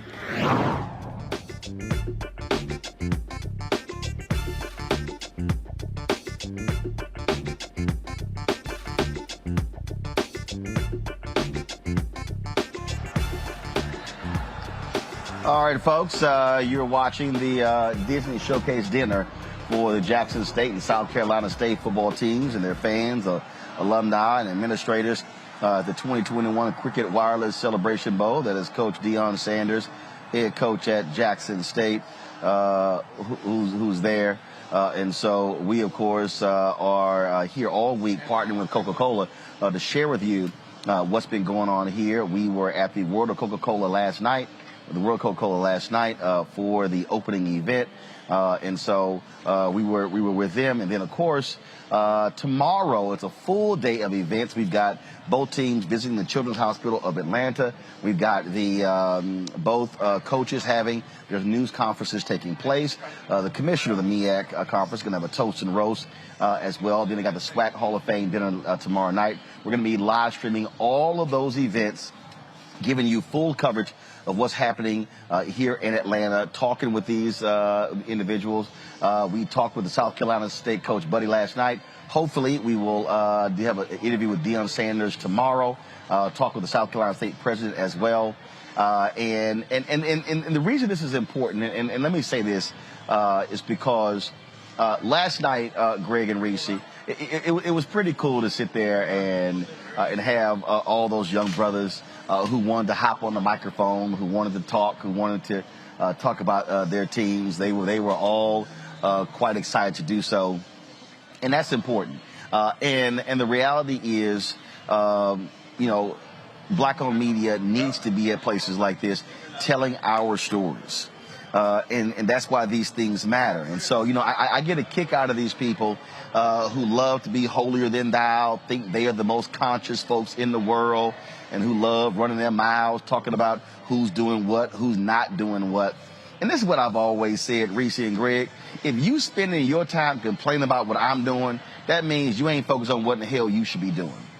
And when we were able to amplify these stories, when we were able to talk to these HBCU presidents, talk to these athletic directors, talk to these coaches, talk to the alumni, all of that is important because I go back to the nation's first black newspaper, Freedom's Journal, March 16, 1827. We wish to plead our own cause. Too long have others spoken for us. That right there is what we always have to do. And so really, whether it's sports, whether it's politics, if we're sitting around waiting on somebody else to tell our story, we're going to have fools like Doug Gottlieb and others who are sitting here diminishing our black institutions and not lifting them up. Yeah, and nobody curates our story better than we do. And especially when we actually control it, because there's curation and then there's control. And unfortunately, there's in other institutions, I won't say, you know, whatever, the mainstream stuff, there is still a box that they have to kind of, you know, play within the lines. And Roland Martin Unfiltered is a prime example of how when you own your own shit, you get to call the shots, you get to call the rules, and you get to curate the content for the audience. And Black-owned media truly is at the forefront of really bringing the stories that matter to our communities. Anybody can get the same stories over and over again about what the executives, mostly male, mostly white, think are important, but you don't get the perspectives from a variety of Black people. We're not all monolithic. We all have very different perspectives on things and different skill sets and different qualifications and life experiences that we bring to the Roland Martin Unfiltered Show and to the Black Star Network. So I think it's so important that we have this platform because we're lit. Like, Black folks are really lit. And I don't give a damn what kind of backlash. You can call it woke-lash. You can talk about anti-CRT or whatever the hell the else these Republicans are out here winning the messaging war on. Over here around these parts in our community and our side, we're still lit over here. And we're not getting tired of hearing about our stories. And we're going to continue to tell them Black and unapologetic. Absolutely. And that's the thing, Greg, when it comes to, again, controlling the narrative and not actually caring what other folks are doing. I had someone who asked me, they said, hey, I was checking your show out. Did you see what so-and-so was reporting? No. They're like, really? I said, I don't watch other networks. I told them, I said, I don't. And in fact, I remember when I had Washington Watch on TV One, my producer, Jay, would say, hey, this was what was on ABC, Face the Nation, and Meet the Press. I said, I don't care.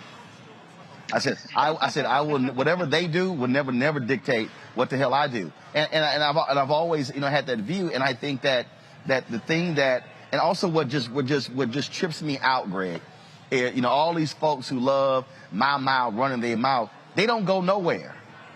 They sit behind a desk, ain't never on the ground, always trying to call themselves grassroots, but they never seem to be actually talking to people out in the streets. And the reality is, you know, we're going to be out here Friday. We're going to be in the fan zone Saturday. All those fans are going to be coming through from South Carolina, from Jackson and Atlanta. And we're going to be talking to them. We're going to be seeing them. We're going to be sharing their stories. And that, to me, is what you have to do. We can't. The reason I have been putting a level of pressure on these companies to support Black-owned media, because here's the deal. Home Depot sponsors the ESPN Game Day. That is a multi-million-dollar sponsorship.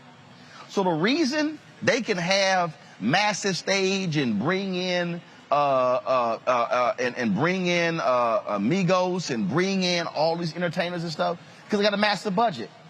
And the reality is, we have to have the exact same thing as well. And you have these people who go, oh man, but you sitting here, you representing corporate interest. I'm like, yeah, but you buying their products. How about there has to be a return on that investment. And so it's amazing in trying to do battle out here to get folks to understand that if you don't go out and fight for those resources, then you can't have 8, 10 people here running cameras and running audio, having multiple cameras in here. You can't have all these different things that's going on. We've got to be, and I keep yelling this from the rooftops, we've got to build Black capacity. You heard us talking about HBCUs. They're trying to build athletic department. They're trying to build academics. I'm a scholar in residence at Fisk. President Newkirk said they are building right now at Fisk University, their first academic building, new building on campus since Eisenhower was president. Yeah.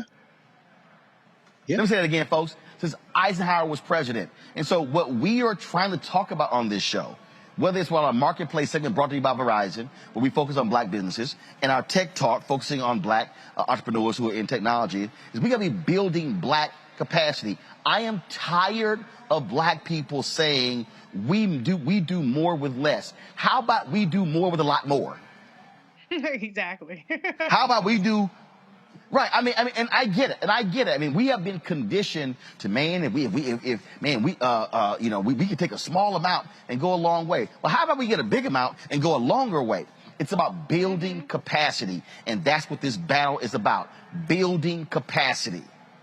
That's right, Roland. I mean, I want to ask you a question, brother, and I know you won't go too long, but sitting there, when you were sitting there talking to President Hudson, so many things through my mind. I was having a little fun with him, and we all know Tennessee State's Aristocratic Band is the best band there is in the country. And I know some of y'all love the Sonic Boom and the Ocean of Soul and the Human Jukebox and all that, and I understand. But let's just be clear. But I was having a little fun with him. But the question I want to ask you is, how do we seize this moment in time? And I say that for this reason. You know better than any of us how capitalism works. They're not investing. They are exploiting. Coke sends planes because this is the hot thing. I remember when they started the Celebration Bowl, when A&T would go down there representing the MEAC. And, going to Atlanta was a thing. You could buy a ticket the day of. I mean, it wasn't a big deal. Selling out is a huge deal. I mean, I remember, going to Tennessee State. We would play Florida A&M in the Georgia Dome. That was a big thing. What you are exposing people to, as Reese said, there are a lot of people who watch Roland Martin Unfiltered and watch Black Star Network who don't know anything about black institutions. What you're exposing them to was already there. So this isn't new, but the question I want to ask you has more to do with how we exploit this moment, because Gottlieb is scared. They have always feared a slave rebellion. Yeah. And so whether or not this becomes a full-out rebellion, and this is why I want to ask you, bro, because Fisk doesn't have much money. Like Morris Brown was on the brink of extinction. These are private HBCUs. When President Hudson said they are inviting folks who go to Morris Brown to graduate to come to graduate school with Jackson State, that's a strategy. Fred Humphreys, who just passed away, when he was the president at Florida A&M and at Tennessee State, he would go around the country and kept scholarships in his pocket and gave them out. Pat Swager did the same thing at Howard. To hear him say he admitted 30 students at Charles Drew Middle School down there in Atlanta over this past couple of days, my question is, Roland, relative to Gottlieb, because you see their strategy. Immediately now, their white nationalist propaganda comes in and says, well, Deion Sanders doing well, so how long before he interviews for a real job? And then, okay, you got one of them too. How do we change the rules? Roland, how do we take this moment with the exposure of a Sanders and so that if he leaves next year and takes that kid with him, this momentum continues? Right. I mean, how do we do that? Okay, so let me explain it this way. And I think when you talk about the commitment to excellence,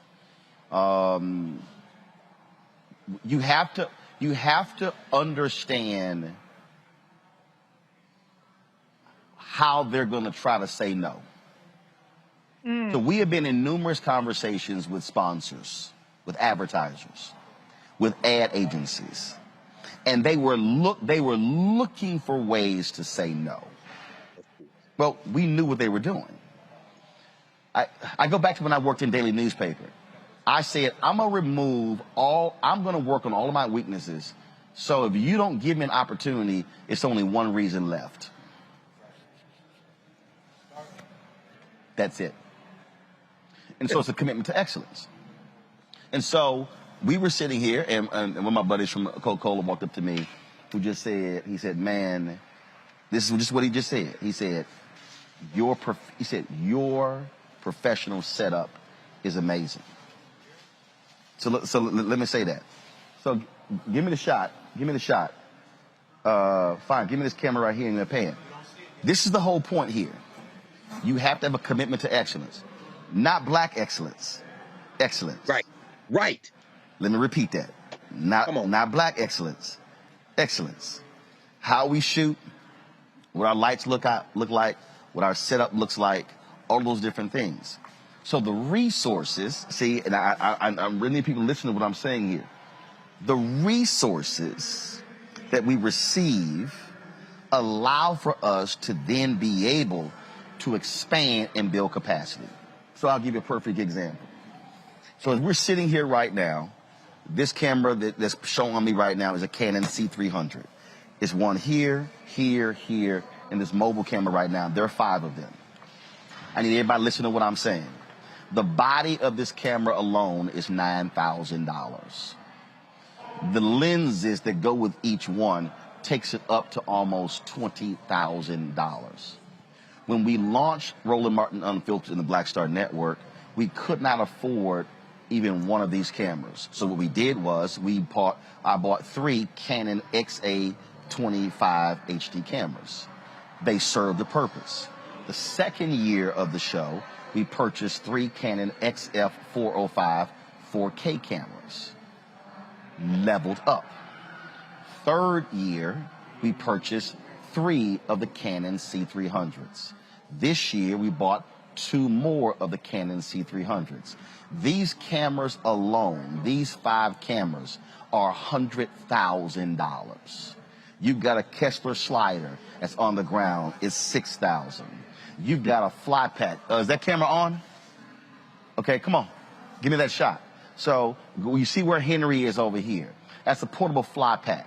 And I need everybody who's listening, it's a portable fly pack that he's switching from. That's $5,000. The LiveU unit that we have is called an LU800. It's the top of the line. ABC, NBC, CBS, they all use those exact same units when they're out in the streets. We have 2 of those. The unit and the rack mount is $60,000. So when people try to come at me about why are you asking people who to get to your show?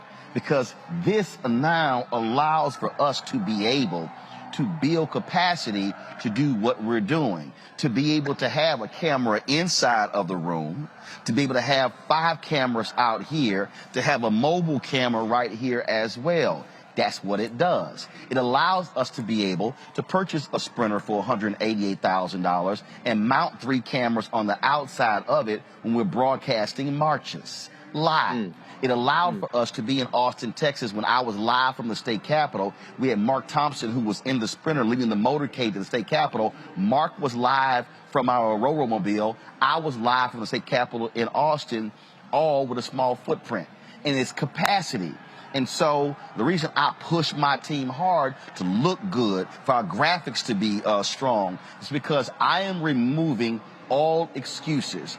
I am not going to play the game. Well, you know, it's a black show. Well, you know, it's a black company. No. And so what we have to be doing is we have to show excellence and say we can cover like anybody else. And if everybody understands something, guess what? When we had our camera on the tarmac, when Jackson State arrived and South Carolina State arrived, the folks from ESPN hit me up and they said, hey, can we use your video because we didn't have a camera there? Sure, you can use our video. You got to credit us. The point is we have to be on the ground. And so the people who are watching, y'all need to understand what it is we're trying to do. So last year when our fan base gave $672,000 in donations to our Bring the Funk fan club, I probably had less than 20 people say, I don't get nothing for it. Yeah, you do. You get a 2-hour daily show live that nobody else is doing. The development of an OTT platform that costs $160,000 to build. So now we don't have to worry about YouTube and Facebook and Periscope and Twitter and Instagram. We can actually have our own platform. It's capacity. And so when we're going to advertisers, and yes, understand, I sat down with Coca-Cola. I gave them the vision for how we can cover these things, and they said yes. And they put the money up for the Essence Festival. They put it up for the MEAC-SWAC Challenge. They put it up for the Bayou Classic. They put it up for this year. So I ain't got no problem saying I appreciate Coca-Cola for what they're doing. But it's a whole bunch of other advertisers out there who get black money. We buy their cars. We buy their shoes. We buy their shirts. We buy their pants. We buy their products, their cleaning products, their hair care products. We buy all of that, and they ain't spending jack with black-owned media. And that's the reason why you don't have black-owned media the size of a CNN or Fox News. That's why you don't have the ability to have people in 10, 20, 30 cities covering the news from our perspective, because we don't have capacity. This is about building capacity, about us being able to control our story. The exact same thing Frederick Douglass did with the North Star, the exact same thing Ida B. Wells Barnett did, the exact same thing Robert Abbott did with the Chicago Defender, the exact same thing A.I. Scott did with the Atlanta Daily World, the exact same thing John H. Johnson did with Ebony and Jet. It's build capacity. And so that's what this is about. And so when y'all hear me calling people out, then guess what? There's a reason we're doing it. Okay? When you see we're going to be airing the McDonald's gospel concert on Sunday, guess what? That's paid for. We went down to Houston, did 11 interviews with different entertainers.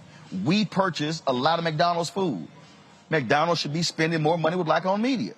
And we want that money. What did Frank Lucas say in American Gangster? I'm going to get that money. It's the same thing. We as African Americans, we have got to stop with a broke mentality. We've got to stop operating, well, just go ahead and give me a little bit. No, if you're giving them 10 million, I want 10 million. If you're giving them 5 million, I want 5 million. Because that's how all of a sudden we can employ 20, 30, 50, 100, 200 people, graphic artists, writers, editors, and all the different things. That's how companies are built, folks. I've been in media since I was 14 years old. I've studied media. I studied how the New York Times was built. I studied how the LA Times was built, how the Louisville Courier Journal was built, how these media institutions were built. And the reality is, black people are sitting here rebuilding and starting stuff over and over, and stuff is dying. Here's the reality. I want to be able to build this up and then do what Robert Abbott did, pass on to the next generation. That way you continue. The problem that we have in black America is that our institutions survive for one generation. When the person becomes an ancestor, all of a sudden the institution dies because it was never properly positioned for the next generation. That's what's happening with Ebony. That's why it's dead. Well, that's what I want to ask you. That's what I mean, and please, everybody. I mean, you know, I'm only pushing because it makes you're making this point. What you've been covering since you started Roland Martin Unfiltered are things that already exist in our community. Again, I think about a Jackson State or a South Carolina State, or yes, athletics has gotten this spark in a moment with the Deion Sanders and Hugh Jackson just going to Grambling.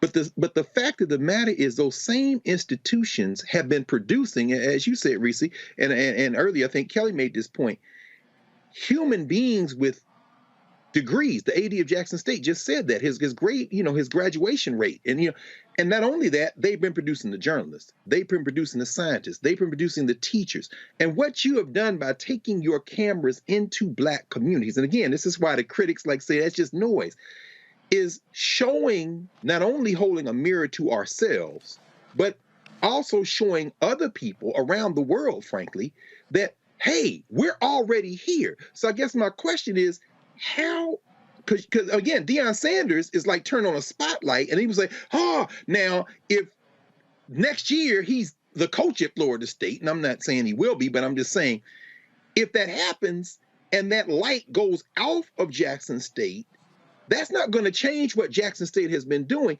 Roland, how important is it to have a Black Star Network in terms of a visibility of scale to expose these institutions? I'm asking because what you've been covering, most people, I didn't even know that existed.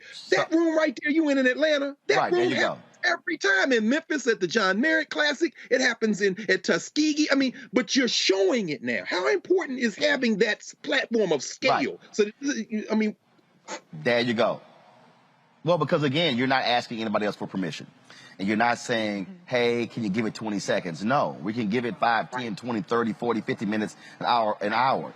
Fred Gray, the civil rights lawyer, just celebrated his 91st birthday. I went down to Tuskegee. And I just need y'all to understand what I'm trying to convey. We had a project for Facebook. We went down to Atlanta. We did Andrew Young and Cliff Albright. We flew down. We then drove our Sprinter to to Tuskegee to interview Fred Gray, then hopped in that Sprinter, then went to Jacksonville and did 2-hour interviews with Facebook. Okay? Nobody paid me for the Fred Gray interview. That wasn't sponsored. That money came out of my own pocket. Okay? The crew that wasn't paid for. But Fred Gray's story was important. Fred Gray called me and said, out of all the interviews that I've done, that's the best, most complete interview ever done with me. Explaining my story. That's what Fred Gray said himself. Now, here's the deal, y'all. I'm not about to waste my time, and there's no disrespect for what I'm about to say. I'm not about to waste my time talking about Drake and Kanye. I'm not about to waste my time talking about entertainment and some. And again, I appreciate, look, you can watch them Housewives shows, everything else. That's fine. It's enough outlets covering that stuff. But the problem that we have is we do not have enough outlets that are bringing the kind of content that you're not going to get anywhere else. And so what people have to understand, it costs resources, but more importantly, it's the ability to be able to control and own the narrative. And the other thing is that I'm going to say this here, and some of y'all might say, man, you arrogant as hell. I just want y'all to understand. You're absolutely right. When we walk on the scene here, I'm arrogant as hell. I'm cocky as hell. Because here's what's going to happen. What you're not going to do, you're not going to talk to ESPN and ABC and NBC and CBS and not talk to us. Come on. We're going to walk into the room with our cameras and we're going to say, we here too. That's right. Oh, I just need everybody, I just need all y'all to understand. There have been times when we walked into places where folks said, who are you? And it was like, this is who I am. And I've actually told my team, you let them know who you're with. Because see, what I need y'all to understand is, I've worked at CNN for 6 years. I've seen how the face of people change when you say CNN. That's how it should be when you mention black-owned media. When you say Black Star Network, somebody should say, y'all come right along in here. But see, here's the problem, and I'm going to go ahead and say it. A whole bunch of y'all black folks who out there hating, oh man, he arrogant and cocky. You goddamn right I am. Because guess what? It's called respect. You are going to respect the black consumer. You are going to give us the same respect and access as other people. And so we've gone places where we said, y'all gonna put us on that dais. Y'all got them on, we gonna be up there. Y'all better move over. Our camera's going right here as well. You damn right we've gone to places and we've been real arrogant by saying, no, we're going to get the story first. We're going to get the interview first. That's why when Ben Crump was in Elizabeth City, when he said, hold up, Roland Martin gets the first 3 questions. See, that's the other deal. Let me go ahead and give y'all this one. I'm reading Carol Simpson's autobiography. And she tells a story in her autobiography, Greg and Reese, where Dr. King came to Chicago. And she found out what hotel Dr. King was staying at. And Carol Simpson went to the hotel and then she figured out what floor Dr. King was on. And so she sat there and she wouldn't leave the floor and Dr. King was asleep. She stayed there overnight, sat on the floor overnight, eating crackers, drinking water. And the next morning, Dr. King came out and he said, are you the young lady who's been sitting here waiting all night? Yes, indeed. She said, Dr. King, look, this is who I am. I'm the only woman working in news and radio. This will be huge for my career. Why are you here in Chicago? And Dr. King gave her the scoop as to why he was in Chicago fighting housing. And then when he finished, he leaned in and said, now, baby, don't tell nobody what I said. And he winked. What he was really saying is, I'm giving you the scoop. Carol Simpson writes in her book that Dr. King actually helped make her career. So there's a whole bunch of black people out here who are newsmakers, who waiting on ABC, NBC, CBS, the Washington Post, and the New York Times to call them, and they'll blow us off. But the reality is you're going to get more time talking with us. I remember there was an entertainer who wouldn't do an interview with me. We were covering the James Brown movie, but she went ahead and she went and talked to E! and Entertainment Tonight and People. And I was like, that's fine, because see, here's what was funny. This was a black singer who wouldn't sit down and talk to me. But I sat down, Dan Aykroyd sat down, Brian Glazer sat down, Mick Jagger sat down, Chadwick Boseman sat down, Octavia Spencer sat down. So I ain't worried about her. I said, because, boo, they're going to give you 20 seconds. I can give you 15 minutes. Yeah. What I'm trying to get our people to understand is we have been conditioned to walk into spaces with our head bowed down, shuffling our feet, saying, ooh, if y'all can just give me a little bit. No. When I need y'all to understand, when we walk into spaces, we walk in head held high and making it clear that we are here. We'll put up our damn tent where we want to put it up, and if somebody say you can't put it up, well, that's your problem, because I already got permission from Reverend Barber and others to do it. See, that's what I'm talking about, y'all. This is about changing the game. And when you change the game, you change it for your community. So y'all can sit here and call me arrogant, call me cocky, call me conceited. I don't really give a damn what none of y'all call me. Because the reality is this here. We're going to do what we do. We're going to build this up. And I'm telling y'all right now, all y'all haters, listen to me real clear. 5 years from now, y'all going to look up and say, I be damn. Look what he built with his team.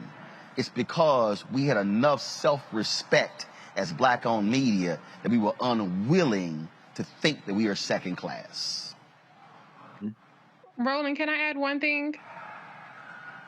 Because Go one ahead. thing I want to add is, you know, one thing that's very evident to me is that people are shook by Roland Martin Unfiltered and the Black Star Network, because every single show on YouTube, in the comments, you see this inorganic troll bot farm activity to constantly try to undercut the legitimacy of this program. Obviously, it's unsuccessful because you continue to grow year after year. But the same relentlessness that people use to attack Black-owned media, to attack people who have credibility and are thought leaders in the community, the same relentlessness and no days off that they take, that's how dedicated we have to be to supporting Black media and people like yourself who are fearless and who are paving the way for people like me. Who would have ever thought I would have been able to guest host your show? I'm sure nobody who was mad at the little loud my Black girl on Twitter dragging them. So we have to be firm. We cannot get distracted. We cannot have a short attention span. We cannot go in starts and stops. We have to be consistent and relentless about putting our money and our support where our mouth is. It's real good to get clicks on Twitter and get a like and a retweet and this, that, and the other. But if you're not actually truly supporting the institutions that are bettering our community and holding people accountable to our community, then you ain't really doing a damn thing. So it's a lot of people that are making YouTube revenue off of attacking Roland Martin Unfiltered and what do they call us, the boule or whatever other little smears they come up with. They're getting paid. And meanwhile, people are over here trying to challenge you getting institutional support capital to scale up an operation that is bettering our community. So let's not talk about money, because everybody is making some coin. People making a coin being a critic, and you're making a coin bettering the community. So this is where I'm going to lay my lot in, is with the person who's bettering the community. So we got to stop being distracted. We got to stop tearing down the people that are actually really genuinely invested in lifting us up. Because it ain't a whole lot of people out there that's going to make space and that's going to shake the table. That's right. That's it. And look, but this is real simple. And I need people to understand. You know, when I saw Reese's tweets, I was like, yeah, I'm going to put her on the air. And here's the whole deal. Because I'm trying to tell y'all, I worked in that system. CNN wasn't going to give her a shot. I'm telling y'all, I know that system. Oh, my gosh, she cussed too much. I was like, she's fun as hell. I'm going to put her on. Y'all need to understand, these are intentional moves. Yeah. I'm doing Tiffany Cross show on Saturday. Tiffany Cross, her first on air was on my TV One show. She said it. Okay, so before she had an MSNBC show. Y'all, this stuff is intentional. And so when these haters out here, and I say this here, people who are doing videos about me, if you spending your time doing videos about me because you're trying to get clickbait, that means because you ain't got nothing to talk about. I don't talk about y'all. I don't. All them haters, I don't watch them. I don't talk about them. I don't tweet about them. God bless them. Go on, do what y'all do. I don't really care. You know, and people have to understand, you know, in terms of what we're doing. I had one woman, she was like, well, you know, Roland's arrogant because, you know, he don't be starting the show on time. Y'all, it's digital. We can start the show when the hell we want to start it. We ain't got to start at 6. In at 8. Or in at 8. You 17 minutes back. I mean, your show. Right. I I just need people to understand in terms of what is going on here. And so this is what we're trying to build. We're trying to actually build something, a lasting institution, and we don't have to ask somebody, can I? That's what I need y'all to understand. And here's the deal, my last comment. 2021, we surpassed the amount of revenue we generated on YouTube in 2020. And I love all these haters who say, man, anybody watching ain't watching your show. Well, please explain to me how then our numbers were up. Views were down, but the CMs were up. So y'all can holler all y'all want to. We putting in the work. We doing the work. So y'all can keep talking. We're going to keep building. Tomorrow's going to be exciting. First, our camera's going to be there for the teams visiting the Children's Hospital of Atlanta. We're going to be live when the head coach of the South Carolina State has his news conference at 12 o'clock. We'll be live at 2 p.m. when DeSantis has his news conference at Mercedes-Benz Stadium. We'll be live from the SWAC Hall of Fame as well. And so we'll be live for the roast and toast of Commissioner Thomas of the MEAC as well. Let me be real clear. There is no other black-owned media outlet that is giving you gavel-to-gavel, wall-to-wall coverage of the 2021 Cricket Wireless Celebration Bowl. The only bowl game in America for HBCUs. The first bowl game of the season. We're the only ones who are here. So those of you who talk about y'all grassroots, where you at? Because we here. Folks, that's it. Greg, I appreciate it. Reese, I appreciate it. Kelly, I appreciate it as well. Kelly leave us earlier. Folks, I'm going to see you guys tomorrow. I had a cold hit me like a ton of bricks yesterday, so I'm going to get some rest. But we appreciate all of you watching. Please retweet, share videos from the show. Again, what we are doing, folks, ain't nobody else doing. They talking about it. We're being about it. So support us by downloading our Black Star Network app. Again, Apple phone, Android phone, Apple TV, Android TV, Roku, Amazon Fire, Xbox, and Samsung Smart TV. And of course, join our Bring the Funk fan club. Cash App, $RM Unfiltered. Venmo is RM Unfiltered. PayPal is R Martin Unfiltered. Zelle is roland@rolandsmartin.com. roland@rolandmartinunfiltered.com. And again, let me thank Coca-Cola for being our partner this week with us, broadcasting from Atlanta for the 2021 Celebration Bowl. Lots more to come. Folks, y'all take care. I will see you tomorrow from the College Football Hall of Fame in Atlanta. Holla!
Try it first.